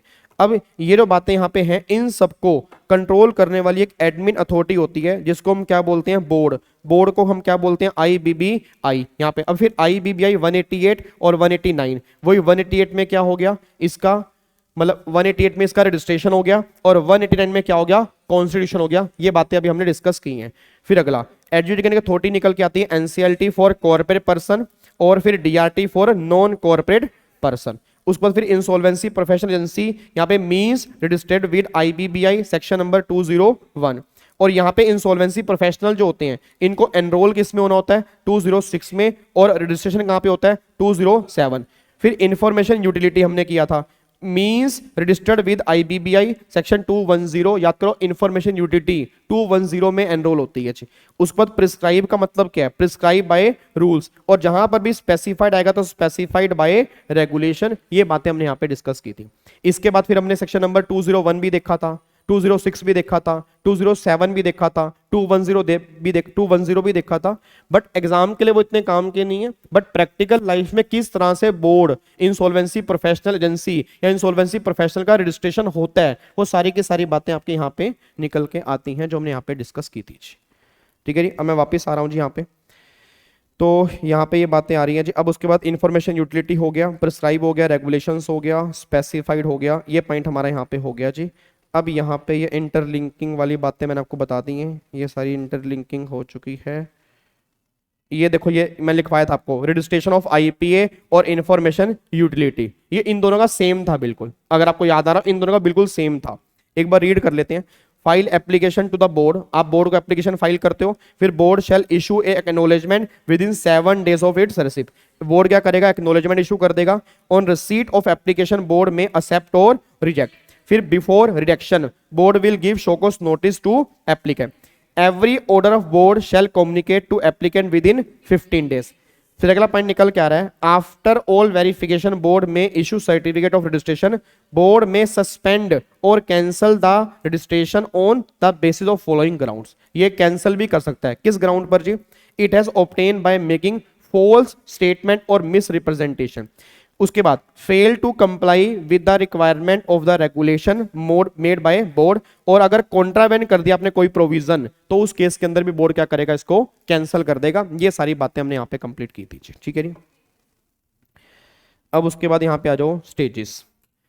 अब यहाँ से फिर हमारा मेन अब आईबीसी की जर्नी यहाँ पे स्टार्ट हो गई थी जी, ठीक है जी। अब आईबीसी मैंने कहा था कि जो हमारा आईबीसी है वो 5 स्टेजेस में डिवाइड है। जब ये 5 स्टेजेस कंप्लीट होंगी तो हमारा आईबीसी भी ऑटोमेटिकली खत्म हो जाएगा, और मेरे को लग रहा है अब भी हम स्टेज नंबर 3 पे आ चुके हैं। अगर आप चेक करोगे हम स्टेज नंबर 3 पे भी चल रहे हैं। 1 आपको मैं दिखाता हूँ, 1 में क्या है, 1 में है क्रेडिटर है, क्रेडिटर ने डेट दिया डेटर को, उसने डिफॉल्ट कर दिया 1 करोड़ या उससे ज्यादा का, तो ऑन डिफॉल्ट ऑफ 1 करोड़ और मोर, ठीक है जी। उसके बाद में क्या था, एप्लीकेशन फॉर इनिशिएटिंग सीआरपी में बी फाइल्ड बाय एफसी, ओसी और कॉर्पोरेट डेटर। आपको मैंने कहा था कि अगर कोई कॉर्पोरेट डेटर डिफॉल्ट कर देता है 1 करोड़ या उससे ज्यादा का, तो उसके अगेंस्ट में एप्लीकेशन इनिशिएट कर सकते हैं। कौन कौन इनिशिएट करेगा, एफसी, ओसी और कॉर्पोरेट डेटर। सेक्शन नंबर 6 में यह बात लिखी हुई है। तो स्टेज नंबर 1 तो हम कंप्लीट कर चुके हैं, अभी जो हमारी क्लास चल रही है। उसके बाद स्टेज नंबर 2 में एडमिशन ऑफ एप्लीकेशन, एनसीएलटी क्या करेगा, डिक्लेयर मोरेटोरियम, सेक्शन नंबर 14 अगर आपको याद आ रहा हो। फिर पब्लिक अनाउंसमेंट सेक्शन नंबर 15, और आईआरपी की अपॉइंटमेंट होगी सेक्शन नंबर 16, और फिर पब्लिक अनाउंसमेंट के अंदर वो क्या मंगाता है, क्लेम मंगाता है। ये भी स्टेज नंबर 2 भी हमारी सारी खत्म हो चुकी है अगर आपको याद आ रहा हो। मतलब सबसे पहले आप एप्लीकेशन इनिशिएट करोगे, इनिशिएट करने के बाद फिर एनसीएलटी क्या करेगा, मोरेटोरियम लगाएगा, पब्लिक अनाउंसमेंट करेगा और फिर आईआरपी की अपॉइंटमेंट करेगा और फिर क्लेम मंगाएगा, भाई तुम्हारे क्लेम कितने बनते हैं, सारे के सारे क्लेम ले आओ। फिर यहां पे आ रहा हूं स्टेज नंबर 3। स्टेज नंबर 3 में आईआरपी क्या करेगा, सीओसी बनाएगा। याद करो ये भी हम कंप्लीट कर चुके हैं, सेक्शन नंबर 21 सीओसी हमारी बन चुकी है। अब उसके बाद आईआरपी क्या करेगा, सीओसी बनाएगा। सीओसी क्या करेगा, सीओसी आरपी अपॉइंट करेगा, सेक्शन नंबर 22 ये भी हम कंप्लीट कर चुके हैं, आरपी के अपॉइंटमेंट। फिर taking control and managing operation of the corporator by RP, RP सारे कंट्रोल ले लेगा, ये भी हम कंप्लीट कर चुके हैं, section number 25 duties of RP. उसके बाद अपॉइंटमेंट ऑफ रजिस्टर्ड वैल्यूअर, ये पॉइंट हमारा भी बैलेंस बचा हुआ है। अभी हम स्टेज नंबर 3 पे घूम रहे हैं, ठीक है जी। उसके बाद फिर स्टेज नंबर 4, अब यहाँ पे आरपी जो है रेजोल्यूशन प्लान इनवाइट करेगा रेजोल्यूशन एप्लीकेंट से। फिर प्रिपरेशन ऑफ इंफॉर्मेशन मेमोरेंडम, ये अभी हमें डिस्कस करना है। रेजोल्यूशन प्लान सबमिट होंगे by RP to COC, COC को सबमिट होंगे और if approve by COC then NCLT the CIRP process completed, वो कंप्लीट। और फिर लास्ट में क्या होगा, अगर वो प्लान क्या हो गए रिजेक्टेड, तो फिर क्या होगा, लिक्विडेशन के प्रोसेस स्टार्ट हो जाएंगे, ये लास्ट में है, दैट इज पार्ट नंबर 5। अभी हम रेगुलर बैच में स्टेज नंबर 3 पे अभी घूम रहे हैं और बहुत लास्ट पॉइंट पे, और बहुत जल्दी हमारी स्टेज नंबर 4 भी स्टार्ट होने वाली है। और जहां स्टेज नंबर 5 खत्म, वहां पर सीआईआरपी हमारा पूरा खत्म हो जाएगा, ठीक है जी। उसके बाद फिर अब अगले पॉइंट पे आ जाओ जी। अब यहाँ पे इधर देखो ध्यान से, ये वोटिंग आपको मैंने लिखवाई थी, ये वोटिंग आपको मैंने लिखवाई थी। अभी वैसे वोटिंग का ना रेलिवेंस जो है वो धीरे धीरे आगे जाके आपका आएगा। याद करो मैंने कहा था कि सीओसी बनती है, अब सीओसी बनती है तो कई कई जगह पर सीओसी की अप्रूवल चाहिए होती है। अब जहां पर अप्रूवल चाहिए होती है, कहीं 66% की अप्रूवल चाहिए, कहीं 75% की चाहिए, कहीं 90% की चाहिए, कहीं 51% की चाहिए। तो कहां कहां पर अप्रूवल कितनी चाहिए पूरे कोड में आपको मैंने एक जगह पर लिखवा दिया था। इसमें अभी तक रेगुलर बैच में हम सेक्शन कौन कौन से कंप्लीट कर चुके हैं, याद करो सेक्शन नंबर 12, अगर टाइम एक्सटेंड करवाना है तो 66% की अप्रूवल चाहिए होती है। फिर 12A एप्लीकेशन विड्रॉ करने वाला 90% की अप्रूवल यहां पे चाहिए होती है। फिर सेक्शन नंबर 21 याद करो कमेटी सीओसी वाला 51% की वोटिंग मैंने कहा था आपको चाहिए होती है, 51%। और एक पॉइंट मैंने और भी कहा था, अगर बाकी सब पॉइंट नहीं लग रहे तो ऑलवेज सीओसी कितने परसेंट से डिवाइड करेगा, 51%, 51 51 51 51 हमारा क्या है, रेसिड्यूरी है ना। रेसिड्यू का मतलब क्या है कि जहां पर स्पेसिफिक वोटिंग नहीं दे रखी वहां पर सीओसी ऑलवेज जो भी डिसाइड करेगा 51% से करेगा जी, ठीक है जी। उसके बाद section number 22 appointment of RP 66%। Section 27 अभी हमने कंप्लीट नहीं किया, replacement of RP 66%। Section 28 approval of COC for certain cases 66, ये भी हमने कंप्लीट नहीं किया। Section 30 approval of resolution plan 66, ये भी कंप्लीट नहीं किया। Section 33 liquidation 66। Section 56 extending time limit for fast tag CIRP, यहां पर 75% की चाहिए। अब जहां पर कुछ भी नहीं कहा वहां ऑलवेज 51% है, बस ये पर ध्यान दो। क्या बात समझ में आ रही है? तो और कोरम आपको मैंने बताया था, कोरम कितना चाहिए मीटिंग के लिए, 33%, ये तो हम डिस्कस कर भी चुके हैं सेक्शन 21 में। अब यहां पे आ जाओ जी, सेक्शन नंबर 6 पे आओ जी। यहां तक कोई दिक्कत तो नहीं है, पक्का पक्का समझ में आ रहा है आपको? ठीक है, ऐसा तो नहीं हो रहा कि बिल्कुल ब्लैंक हो रहा है, मतलब पक्का ना, मेरे को थोड़ा सा कॉन्फिडेंस दो, आ रहा है ना समझ? हाँ हाँ बस फिर ठीक है। देखो ये ना हो ना कि बिल्कुल ब्लैंक चल रहा हो, तो फिर दिक्कत वाली बात है, मतलब चीजें दिमाग में आनी चाहिए बस। चलो बहुत बढ़िया जी। अब यहाँ पे आओ फटाफट से जी। अब अगला आ रहा है सेक्शन नंबर 6। सेक्शन नंबर 6 से बात कहता है हु मे इनिशिएट सीआईआरपी। एक बात मेरे को बताना, अब यहां पर मैंने कहा था कि जैसे मान लो सामने कॉर्पोरेट डेटर खड़ा है, उसने डिफॉल्ट कर दिया और डिफॉल्ट कर दिया 1 करोड़ या उससे ऊपर का। अब उसको घसीट के हमें एनसीएलटी के पास लेके जाना है। अब उसको घसीट के एनसीएलटी के पास लेके कौन जाएगा? तो गवर्नमेंट ने कहा देखो जी 3 लोग लेके जा सकते हैं, एक तो एफसी और एक ओसी और एक कौन लेके जाएगा, कॉर्पोरेट डेटर या कॉर्पोरेट एप्लीकेंट, ये वहां पे लेके जाएंगे। ये बात निकल के आती है, देखो यहाँ पे जी। तो where any corporate debtor commit a default 1 crore or more, a financial creditor, a operational creditor or the corporate debtor itself may initiate CIRP in respect of such corporate debtor in the manner as provided under this chapter। फिर section number 7, 8, 9 और 10 वो सारी की सारी बातें हमारी start हो जाती हैं जी। अब यहाँ पे देखो मैंने क्या लिखा है, हु में इनिशिएट, एक तो एफसी और एक ओसी और एक सीए। ठीक है जी। एफसी सेक्शन नंबर 7, ओसी 8 और 9 और सीए सेक्शन नंबर 10 यहाँ पे निकल के आता है, कोई दिक्कत तो नहीं है। तो ये बेसिक बेसिक बातें हमने यहाँ पे डिस्कस की थी। उसके बाद फिर हमने स्टार्ट किया था सेक्शन नंबर 5 जो हमारा था डेफिनेशन का।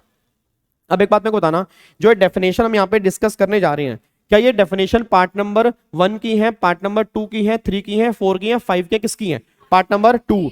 पार्ट नंबर 2 जो डेफिनेशन यहाँ पे दी होंगी वो सारी की सारी किस पे एप्लीकेबल होंगी? पार्ट नंबर 2 पर एप्लीकेबल होंगी, बस ये पर ध्यान दो। अब यहाँ पे चेक करो, सबसे पहला मेनली 2 एडजुडिकेटिंग अथॉरिटी होती हैं, एक तो एनसीएलटी और एक डीआरटी। एनसीएलटी पार्ट नंबर 2 के लिए होती है और डीआरटी पार्ट नंबर 3 के लिए होती है। ये पॉइंट यहाँ पे निकल के आता है, ठीक है। अब अगला पॉइंट आओ जी, अब अगला पॉइंट आता है यहाँ पे section number 10 link with section number 5। अब एक बात मेरे को बताओ, पहले तो सेक्शन नंबर 5 किसका है?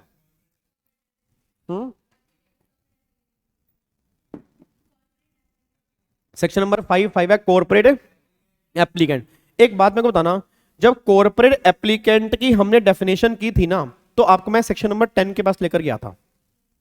सेक्शन 10 के पास लेकर क्यों गया था, उसका एक रीजन था, अगर आपको याद आ रहा हो, क्योंकि वहां पे कॉर्पोरेट एप्लीकेंट वर्ड लिखा हुआ था। ऐसा मैं क्यों कह रहा हूं, ध्यान सुना, ऐसा मैं क्यों कह रहा हूं, जैसे मान लो एक कॉर्पोरेट पर्सन है, उसने डेट लिया, उसने डिफॉल्ट कर दिया और वो डिफॉल्ट किया 5 करोड़ का, उसको हम क्या बोलते हैं? उसको हम कॉर्पोरेट डेटर बोलते हैं। अब नॉर्मली बच्चों के दिमाग में क्या होता है कि सर कॉर्पोरेट डेटर को घसीट के लेके जा सकता है या तो एफसी या ओसी या कॉर्पोरेट डेटर खुद, या कॉर्पोरेट डेटर खुद। इट मींस अगर मैं डिफॉल्ट हो गया, मैं खुद भी अपने आप को लेके जा सकता हूं कि भैया मेरा इलाज कर दो। बट बच्चों के दिमाग में ना एग्जैक्ट वर्ड जो है वो नहीं होता, एग्जैक्ट वर्ड है कॉर्पोरेट एप्लीकेंट। तो इसलिए मैं सेक्शन 10 के पास आया था। सेक्शन 10 पढ़ना क्या कहता है? सेक्शन 10 कहता है corporate debtor commit has committed A default, मतलब उसने एक डिफॉल्ट कमिट कर दिया, कॉर्पोरेट डेटर ने एक डिफॉल्ट कमिट कर दिया। और डिफॉल्ट कितने का किया जी? 1 करोड़ या उससे ज्यादा का। बहुत ध्यान से पढ़ना एक बार, कॉर्पोरेट डेटर ने एक डिफॉल्ट कमिट कर दिया, वो डिफॉल्ट कमिट किया 1 करोड़ या उससे ज्यादा का। अब आगे ध्यान से पढ़ना, एक corporate applicant may file an application for CIAP with NCLT. ये सबसे मेन पॉइंट है, मतलब वो ये बात कहना चाह रहे हैं कॉर्पोरेट डेटर ने डिफॉल्ट कमिट कर दिया, उस कॉर्पोरेट डेटर के अगेंस्ट कॉर्पोरेट डेटर नहीं, कॉर्पोरेट एप्लीकेंट जो है वो एप्लीकेशन इनिशिएट करेगा। तो दिमाग में एक डाउट आया कि कॉर्पोरेट एप्लीकेंट कौन है भाई? क्योंकि अभी तक तो हमने ये सुना कि कॉर्पोरेट डेटर भी एनसीएलटी के पास जा सकता है, बट यहां पे वर्ड आ गया कॉर्पोरेट एप्लीकेंट। तो सेक्शन 5 ने डिफाइन किया कॉर्पोरेट एप्लीकेंट का मतलब क्या है। फिर हम 5 के पास गए तो 5 ने कहा देखो जी corporate applicant means a corporate debtor, मतलब कॉर्पोरेट डेटर ही यहां पर आएगा, ये नहीं कह रहे कॉर्पोरेट डेटर भी यहां पे आएगा। उसके अलावा ए मेंबर और पार्टनर ऑफ कॉर्पोरेट डेटर, एक कॉर्पोरेट डेटर का, उस कॉर्पोरेट डेटर का कोई पार्टनर या कोई मेंबर वो भी एप्लीकेशन इनिशिएट कर सकता है। उसके बाद एन इंडिविजुअल जो कंट्रोल कर रहा है मैनेजमेंट को, मतलब एमडी, मैनेजर, सीईओ, वो भी एप्लीकेशन इनिशिएट कर सकता है। उसके बाद जी a person who control financial, मतलब सीएफओ लेवल का ऑफिसर भी एप्लीकेशन इनिशिएट कर सकता है। और याद करो आपको जब मैंने केस स्टडी दी थी तो केस स्टडी के अंदर ये पॉइंट था भी, अगर आपको याद आ रहा हो, और एग्जाम के अंदर भी ये पॉइंट बन चुका है कि क्या कॉर्पोरेट डेटर के अलावा और भी पर्सन हैं जो एप्लीकेशन इनिशिएट कर सकते हैं? यस, इनिशिएट कर सकते हैं, वो सब लोग यहां पे कवर होंगे जी।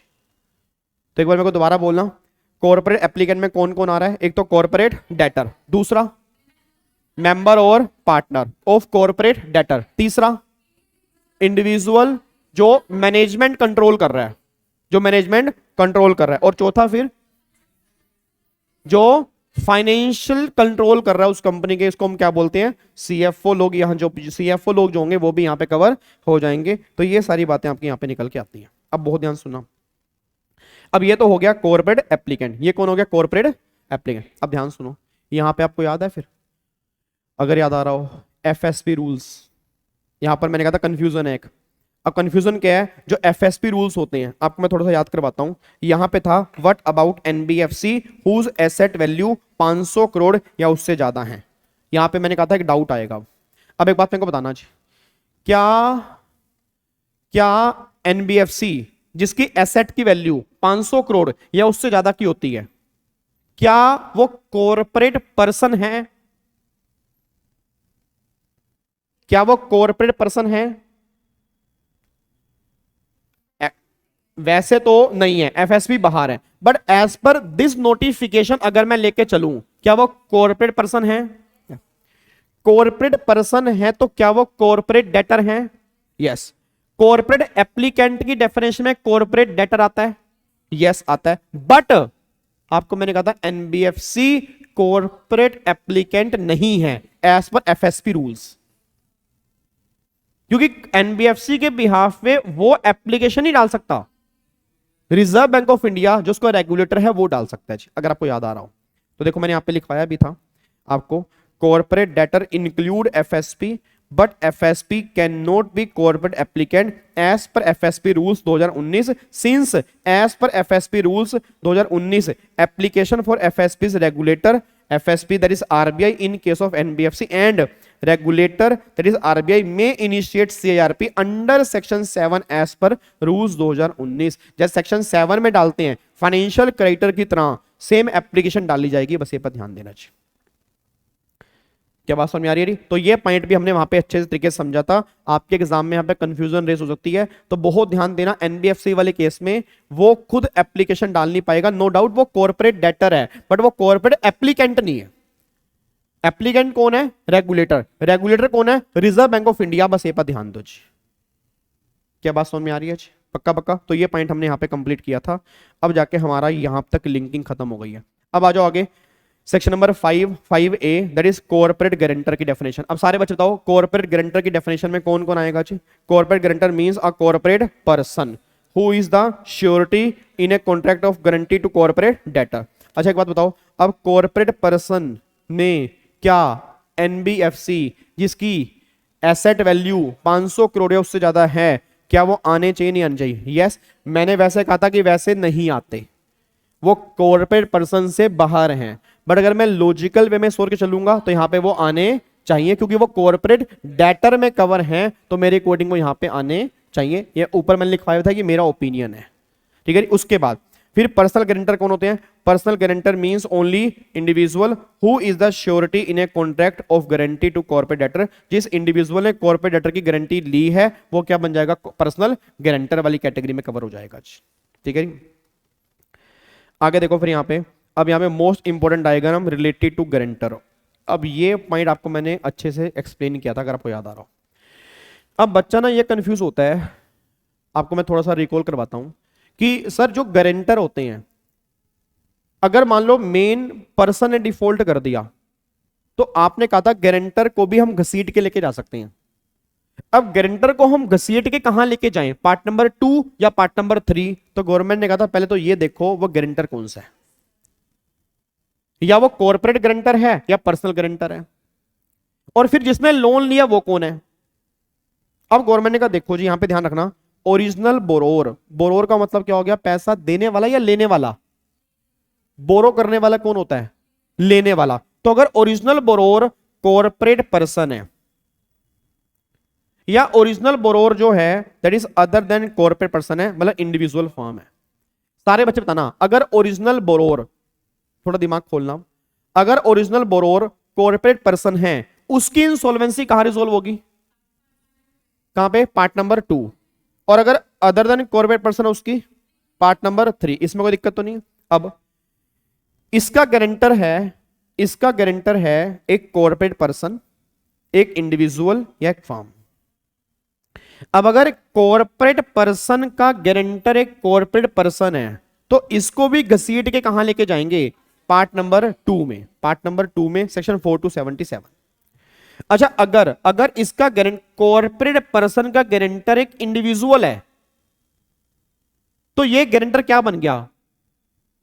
एक कॉर्पोरेट पर्सन का गारंटर एक इंडिविजुअल है, तो क्या ये कॉर्पोरेट गारंटर बन गया या पर्सनल गारंटर बन गया? पर्सनल गारंटर बन गया। ये अभी हमने पढ़ा, personal guarantor means a individual जो किसकी गारंटी ले रहा है? कॉर्पोरेट डेटर की, तो वो पर्सनल गारंटर बन गया। और पर्सनल गारंटर की इंसॉल्वेंसी भी कहां रिजोल्व होती है? पार्ट नंबर 2 में। पार्ट नंबर 2 में है वो इंडिविजुअल, बट फिर भी उसकी इंसॉल्वेंसी कहां जाएगी? पार्ट नंबर 2 में। तो यहां पर आप देखोगे मैंने पार्ट नंबर 2 लिखवाया होगा। फिर मैंने कहा था एक पार्टनरशिप फर्म। अब यहां पर मैंने कहा था पार्टनरशिप फर्म डायरेक्टली कभी गारंटी नहीं देती, वो पार्टनर्स के बिहाफ पे देती है।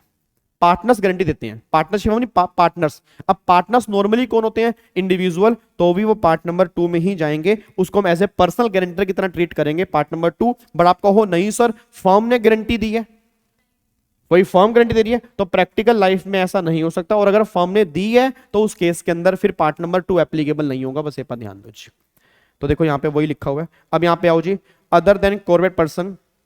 अब मान लो एक इंडिविजुअल है, उसकी गारंटी दी है कॉर्पोरेट पर्सन ने, तो पार्ट नंबर 2 याद है केस लो मैंने आपको लिखवाया था, आपको मैंने कहा था यहां पे केस लो है, वो केस लो ये बात कहता है कि अगर कॉर्पोरेट पर्सन ने इंडिविजुअल की गारंटी दी है तो चाहे वो इंडिविजुअल है उसकी इंसॉल्वेंसी पार्ट नंबर 3 में जा रही है, बट तुम एक कॉर्पोरेट पर्सन हो तो तुम्हें घसीट के हम एनसीएलटी के पास लेके जाएंगे, बस ये पर ध्यान देना चाहिए।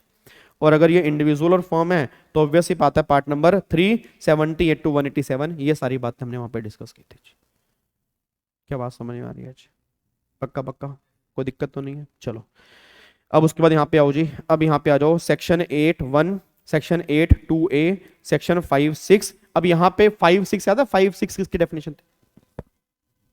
5(6) डेफिनेशन हमने की नहीं मेरे ख्याल से ना, कर लिए? किसकी थी? हाँ नालायक, डिस्प्यूट।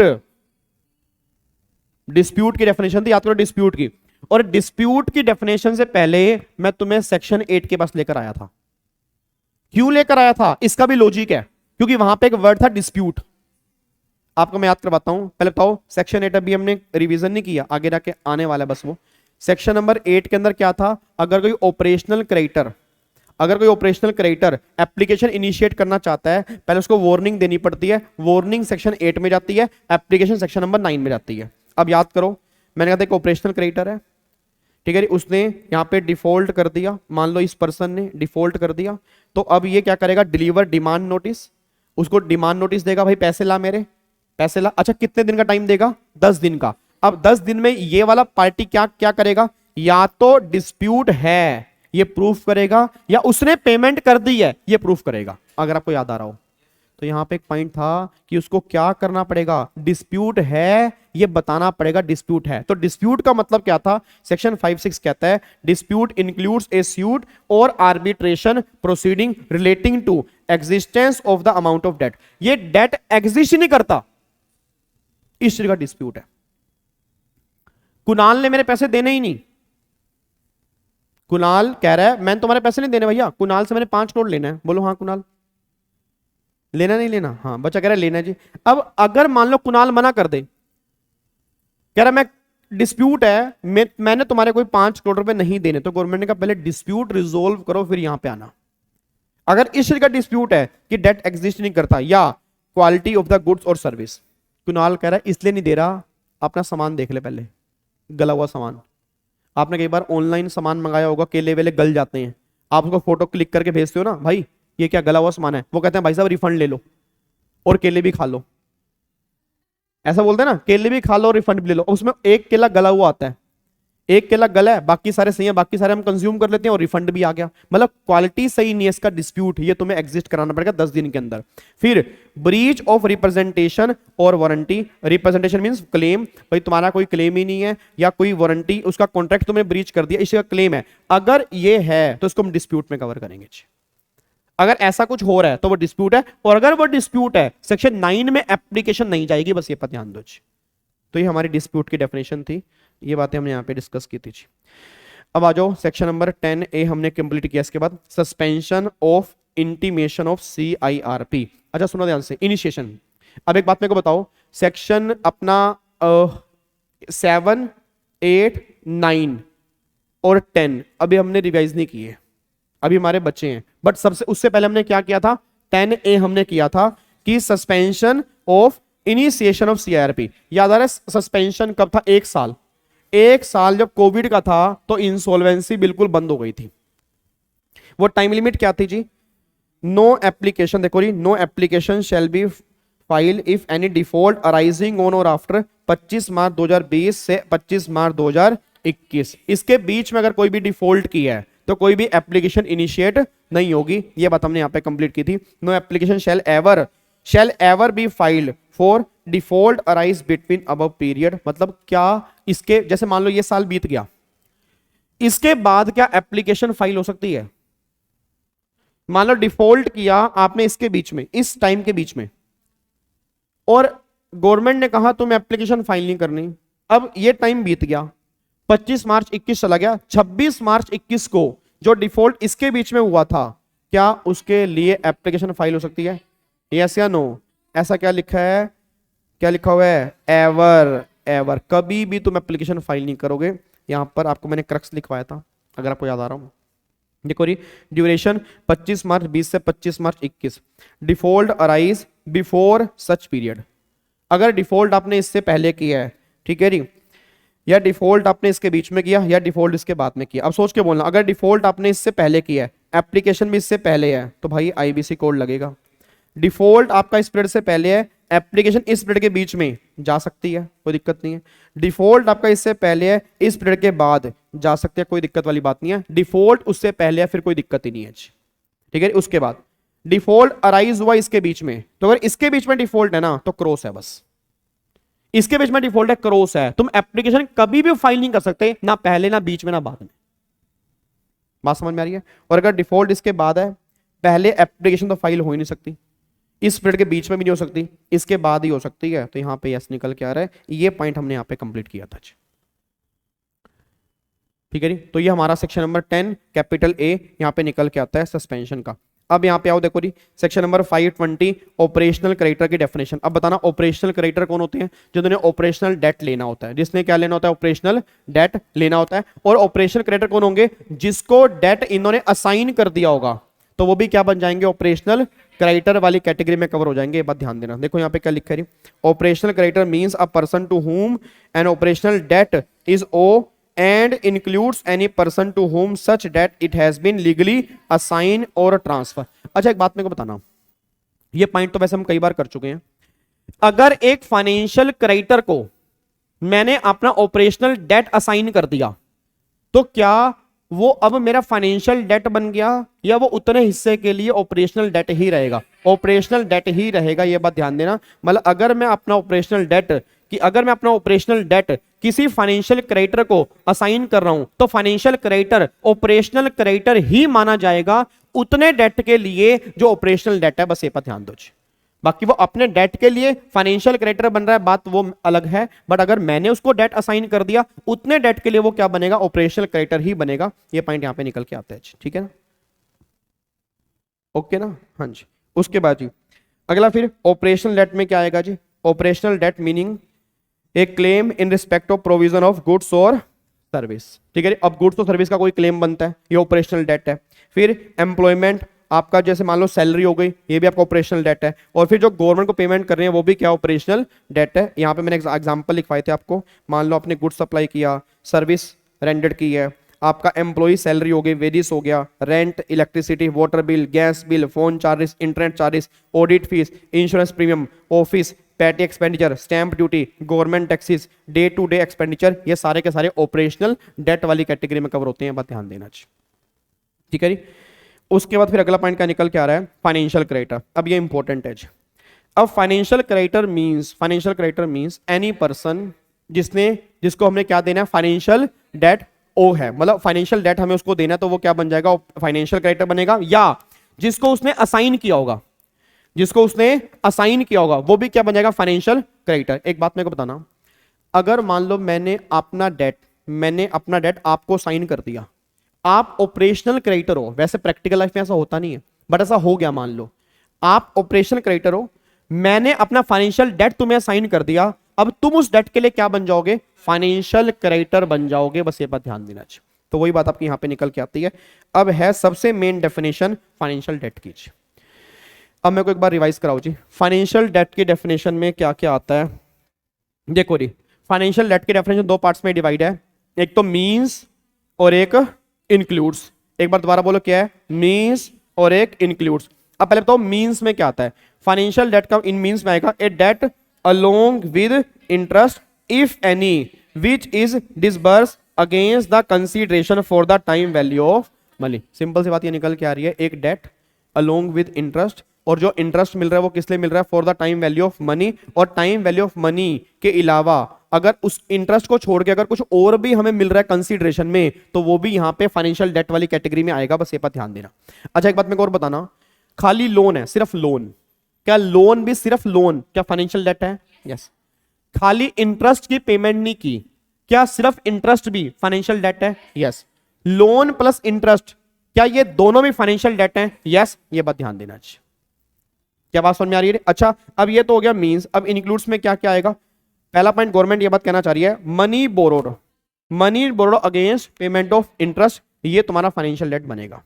दूसरा, अगर आपने मनी रेस की है एक्सेप्टेंस क्रेडिट फैसिलिटी के अंदर, ये भी तुम्हारा फाइनेंशियल डेट वाली कैटेगरी में कवर हो जाएगा।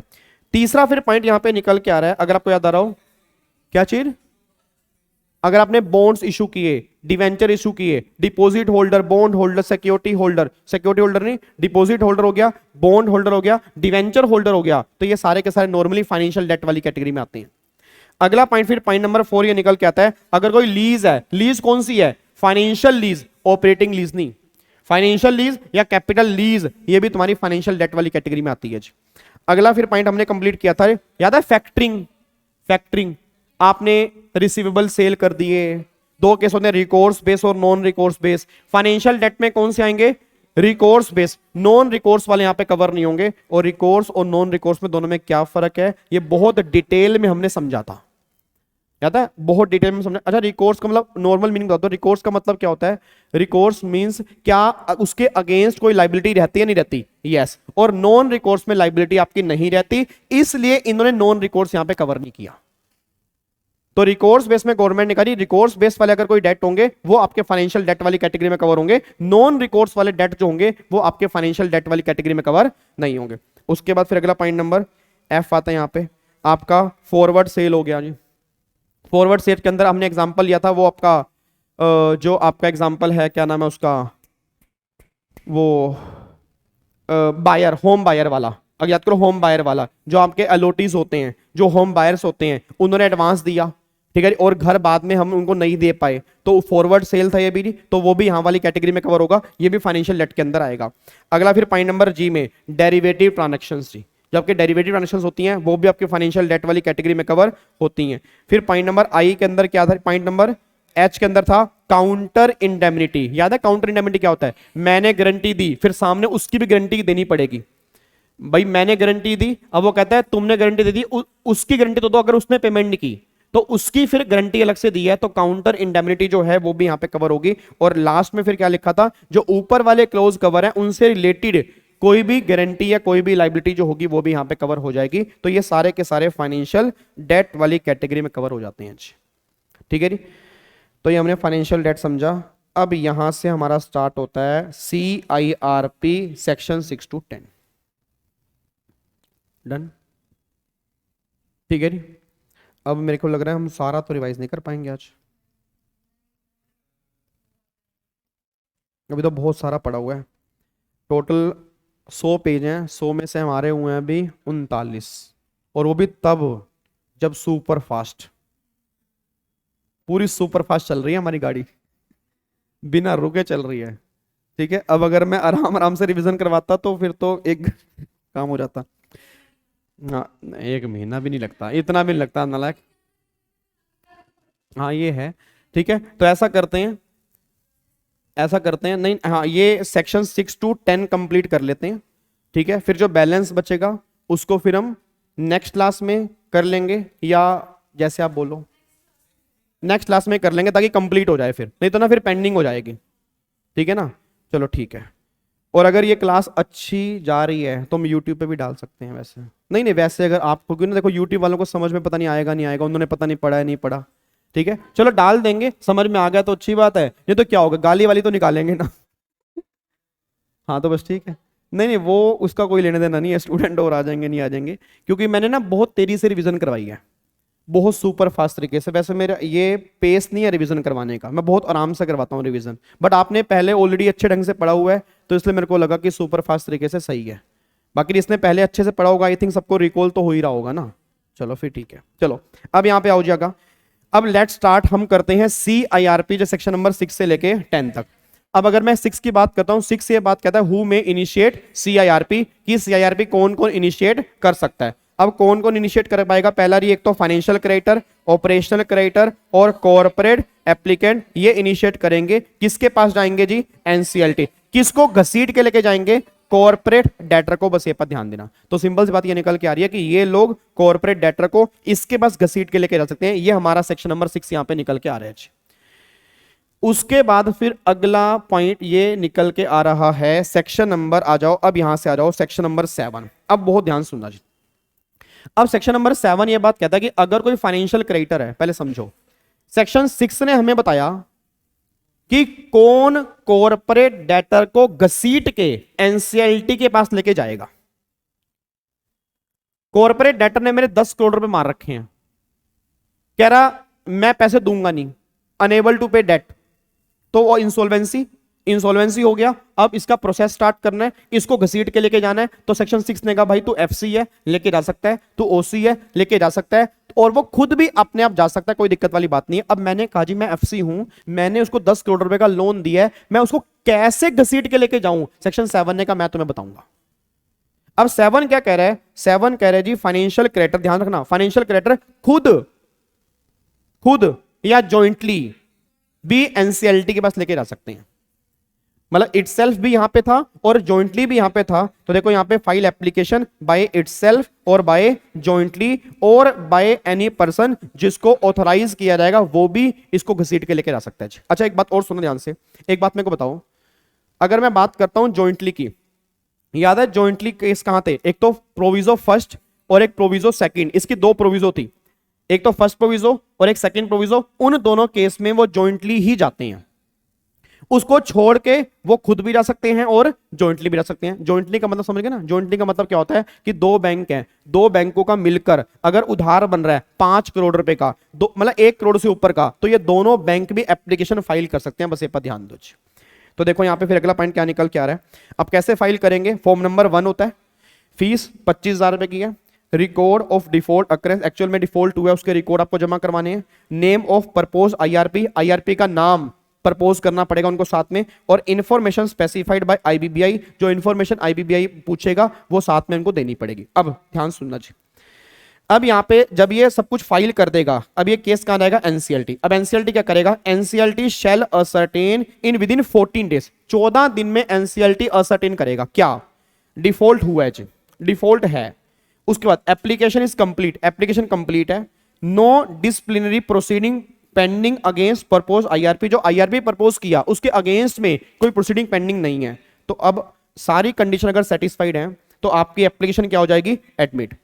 और अगर कंडीशन सेटिस्फाइड नहीं है तो फिर वो आपको रेक्टिफाई करने को बोलेगा, रिजेक्ट नहीं होंगी, आपको रेक्टिफाई करने को बोलेगा। 7 दिन के अंदर अंदर तुम्हें रेक्टिफाई करनी पड़ेगी। अगर तुम रेक्टिफाई कर दोगे तो एप्लीकेशन क्या हो जाएगी, एडमिट हो जाएगी, और अगर तुम रेक्टिफाई नहीं करोगे फिर वो क्या हो जाएगी, रिजेक्ट। और याद करो अगर एप्लीकेशन एडमिट हो जाती है तो उसको कम्युनिकेट करना पड़ता है, communicate with in 7 days, with in 7 days. किसको कम्युनिकेट करना पड़ेगा, कॉर्पोरेट डेटर और फाइनेंशियल क्रेडिटर।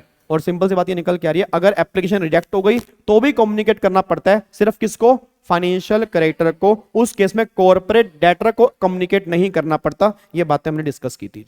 अब अगर आप यहां पे चेक करोगे, देखो वही लिखा हुआ है, एडमिट हो गई है तो अगर यहाँ पे अगर नो है तो उसको रेक्टिफाई, डिफेक्ट रेक्टिफाई तो एप्लीकेशन एडमिट, नॉन रेक्टिफाई तो रिजेक्ट होगी, रिजेक्ट होगी तो कम्युनिकेट करेंगे FC को, और अगर एडमिट होगी 7 दिन के अंदर कम्युनिकेट करेंगे FC और CD को। अच्छा एक बात मेरे को बताना, अब जहां पर भी ये वर्ड आ रहा है जॉइंटली, जहां पर भी ये वर्ड आ रहा है जॉइंटली, सारे बच्चे बोलते हैं ना जॉइंटली, तो जॉइंटली में क्या मतलब आएगा, जॉइंटली का मतलब क्या है, 100 मेंबर्स और 10% of total members which ever is less, यहां पे निकल के आएगा। तो गवर्नमेंट ने कहा था 100 same class of financial creditor और 10% of total financial creditor of same class which ever is less, यहां पे निकल के आएगा। अच्छा एक बात और बताना, अब जो यहां पे लिखा हुआ है अदर पर्सन नोटिफाइड, वो भी एप्लीकेशन डाल सकता है। उस अदर पर्सन में कौन कौन आते हैं जी, यहाँ पे गार्जियन, एग्जीक्यूटर, एडमिनिस्ट्रेटर, ठीक है जी, और ट्रस्टी और a person duly authorise by the board of director of a company, वो भी लोग यहाँ पे कवर हो जाएंगे, बस ये पर ध्यान दो। अब ये सारी बातें कंप्लीट करने के बाद ना अब आएगा यहाँ पे आगे सबसे गेम खेलने का मजा। अब ये देखो जी, ये सबसे मेन है, ये मोस्ट इंपॉर्टेंट है, इसमें से एक पक्का क्वेश्चन बन सकता है, बात ध्यान देना। अब यहाँ पे चेक करो फर्स्ट एंड सेकंड प्रोवाइजो। अब फर्स्ट एंड सेकंड प्रोवाइजो में क्या था, फाइनेंशियल क्रेडिटर एप्लीकेशन डाल रहे हैं एनसीएलटी को, अगर वो फर्स्ट प्रोविजन में कवर है, सेकंड में कवर है, या अदर केस है। अब सोच के बोलना, अगर वो अदर केस में कवर है तो वो इटसेल्फ भी डाल सकते हैं और जॉइंटली भी डाल सकते हैं, बट अगर वो फर्स्ट एंड सेकंड प्रोविजन में कवर है, ऑलवेज जॉइंटली और ऑलवेज जॉइंटली। अब फर्स्ट प्रोविजन में दो केस थे, या तो सेक्शन 21(6)(a) का क्लोज नंबर ए या 21(6)(a) का क्लोज नंबर बी। अब मैं आपको याद करवाता हूं, section number 21(6)(a) close number A में क्या था, bond holder, debenture holder, deposit holder, इनका एक रिप्रेजेंटेटिव अपॉइंट होता है, ये इनके बिहाफ पे एप्लीकेशन डालता है। और आपको मैंने कहा भी था, ये लॉ में ही लिखा हुआ है, एक ट्रस्टी और एक एजेंट इनको अपॉइंट करना जरूरी होता है, और जो भी ये ट्रस्टी अपॉइंट करते हैं, जो रिप्रेजेंटेटिव अपॉइंट करते हैं, वही इनके बिहाफ पे एप्लीकेशन डालता है। ये 21(6)(a) क्लोज नंबर ए में लिखा हुआ था, अगर आपको याद आ रहा हो। और 21(6)(a) क्लोज नंबर बी में क्या था, क्लास ऑफ क्रेडिटर। बहुत बढ़िया, क्लास ऑफ क्रेडिटर स्पेसिफाई की जाएंगे। अब मुझे नहीं पता आपको याद है नहीं है ये अभी, हाँ 10 या उससे ज्यादा कम से कम फाइनेंशियल क्रेडिटर होने चाहिए, ये रेगुलेशन में नोटिफाइड था। तो कम से कम 10 या उससे ऊपर अगर फाइनेंशियल क्रेडिटर हैं तो क्या होगा, आईआरपी।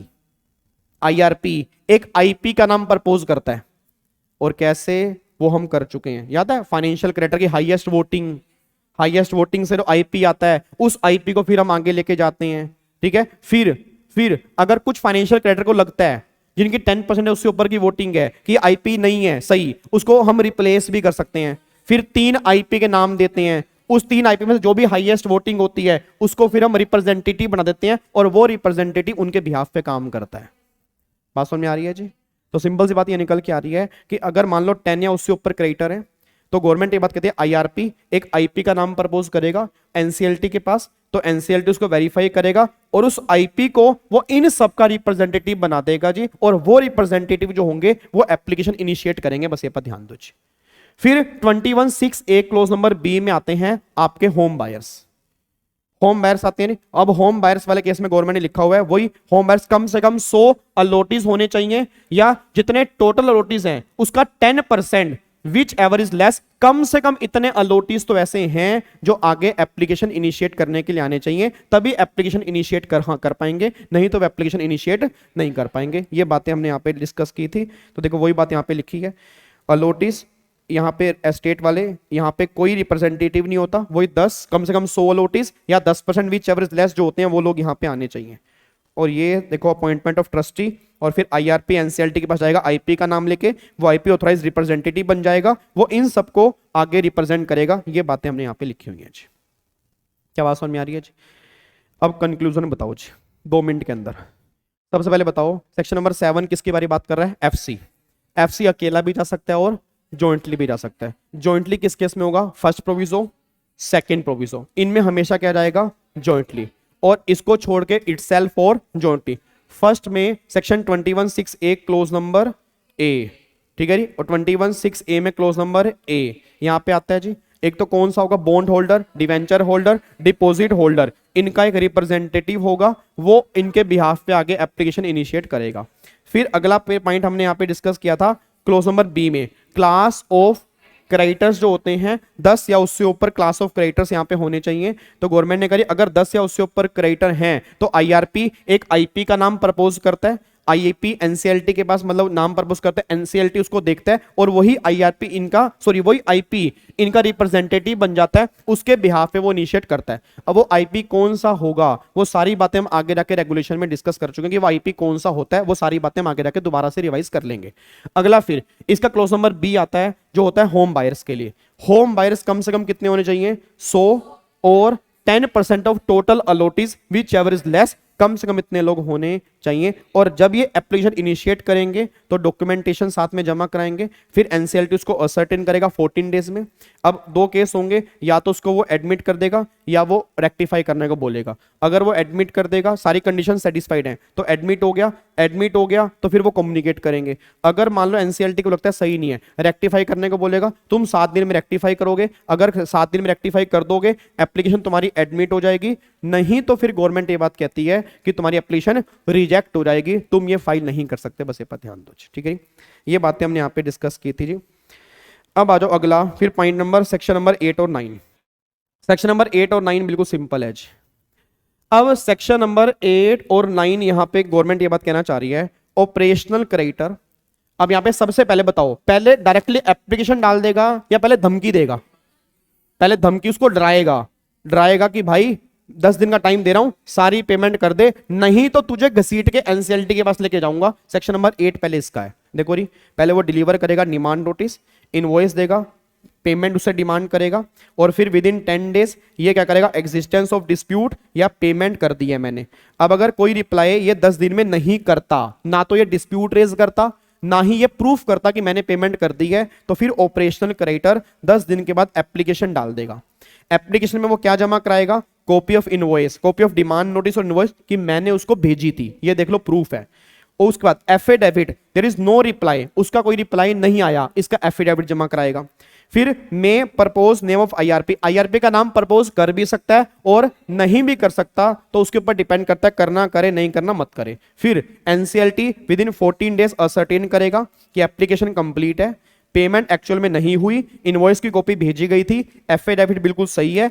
तो ये सारी बातें चेक करने के बाद, भाई कोई डिस्प्यूट भी नहीं है, कोई प्रोसीडिंग पेंडिंग भी नहीं है आईआरपी के अगेंस्ट, तो ऑल अबव कंडीशन सेटिस्फाइड, तो एप्लीकेशन एडमिटेड, ठीक है जी। और अगर कंडीशन सेटिस्फाइड नहीं है तो वो रेक्टिफाई करने को बोलेगा। अगर डिफेक्ट रेक्टिफाई तो यहां पे फिर एडमिट हो जाएगी, नहीं तो फिर क्या हो जाएगी, रिजेक्ट। और फिर वही 7 दिन में क्या करेंगे, कम्युनिकेट। एक बात बस यहां पे ध्यान देना, जब एप्लीकेशन एडमिट होगी उसको हम क्या बोलते हैं, CIRP कमेंसमेंट डेट, कि अब यहां से CIRP क्या हो चुका है, कमेंस। और यहीं से 180 डेज काउंट होने हैं, 90 डेज और 330 डेज जो होते हैं वो यहीं से काउंट होते हैं। बस एक बात ध्यान दो, यस, यहीं से मोरिटोरियम, यहीं पर आईआरपी की अपॉइंटमेंट होती है, अगर आपको याद आ रहा हो जी। हाँ बिल्कुल बिल्कुल। उसके बाद अगले पे आओ जी, लास्ट सेक्शन, फिर सेक्शन नंबर 10। अब सेक्शन नंबर 10 है initiation of CIRP by corporate applicant. अब कॉर्पोरेट एप्लीकेंट मतलब कॉर्पोरेट डेटर। अब गवर्नमेंट ये बात कह रही है कि जो कॉर्पोरेट एप्लीकेंट है, एप्लीकेशन फाइल करेगा, information relating to books of accounts, name of purpose IRP. अच्छा यहाँ पे आईआरपी का नाम देना जरूरी है या नहीं है? यस जरूरी है। एफसी में जरूरी है, सीए में जरूरी है, ओसी में जरूरी नहीं है। अब यहाँ पे फिर स्पेशल रेजोल्यूशन पास होता है, कितने 75% या उससे ज्यादा वोटिंग फेवर में होनी चाहिए खुद कॉर्पोरेट डेटर की, तब जाके ये आगे इनिशिएट कर पाएंगे, नहीं तो इनिशिएट नहीं कर पाएंगे। बस ये पर ध्यान दो, ठीक है। एनसीएलटी असर्टेन करेगा वही, अगर सब कुछ कंप्लीट है, कोई प्रोसीडिंग पेंडिंग नहीं है, तो सारी कंडीशन सेटिस्फाइड तो एडमिट, नहीं तो रेक्टिफाई करने को बोलेगा, रेक्टिफाइड तो ओके, नहीं रेक्टिफाइड तो फिर रिजेक्टेड हो जाएगा। और फिर कम्युनिकेट करेंगे with in 7 days FC, OC, CD को, ठीक है। हाँ यहां पे तो एफसी कम्युनिकेट करेंगे, तीनों है ना यहाँ तो, हाँ जी, यहां पे कम्युनिकेट करेंगे एफसी, ओसी और सीडी को। और अगर एप्लीकेशन रिजेक्ट हो जाती है तो सिर्फ सीडी को हम कम्युनिकेट करेंगे जी। ये बातें हमारी यहाँ पे निकल के आती हैं। अब बताओ जी, कोई भी दिक्कत, कोई परेशानी, कुछ भी अजीब लग रहा हो जी?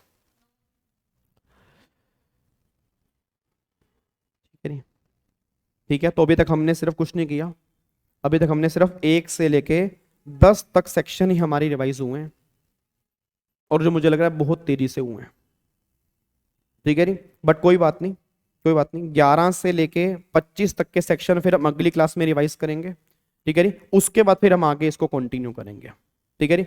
और बाकी ये रिवीजन मैं यूट्यूब पे भी एक बार डाल दूंगा, ठीक है जी। अब अगर बच्चों को समझ आती है तो अच्छी बात है, नहीं आती तो आपने तो कमेंट करने हैं कि आपको आई है ये ना हो कि मेरे को गालियां पड़ रही हो कि सर इतनी तेज आपने कैसे करवा दी रिवीजन। मैं दोबारा डिस्क्लेमर दे दूं, ये तेज उन लोगों के लिए डाली है जिन्होंने पहले अच्छे से पढ़ा हुआ है।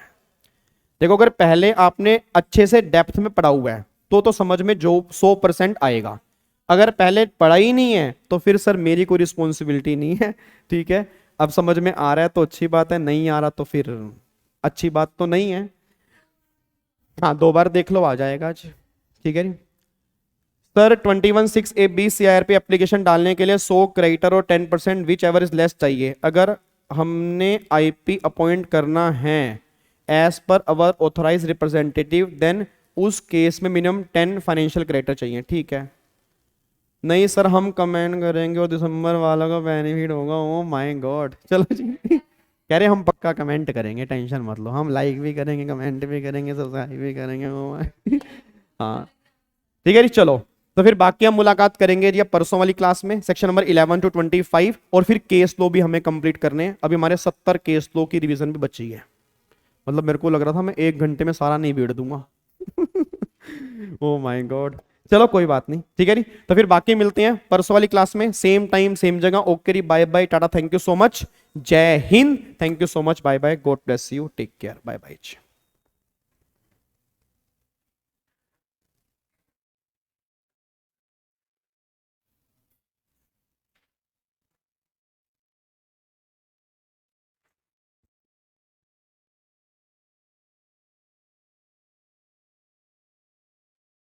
Thank you.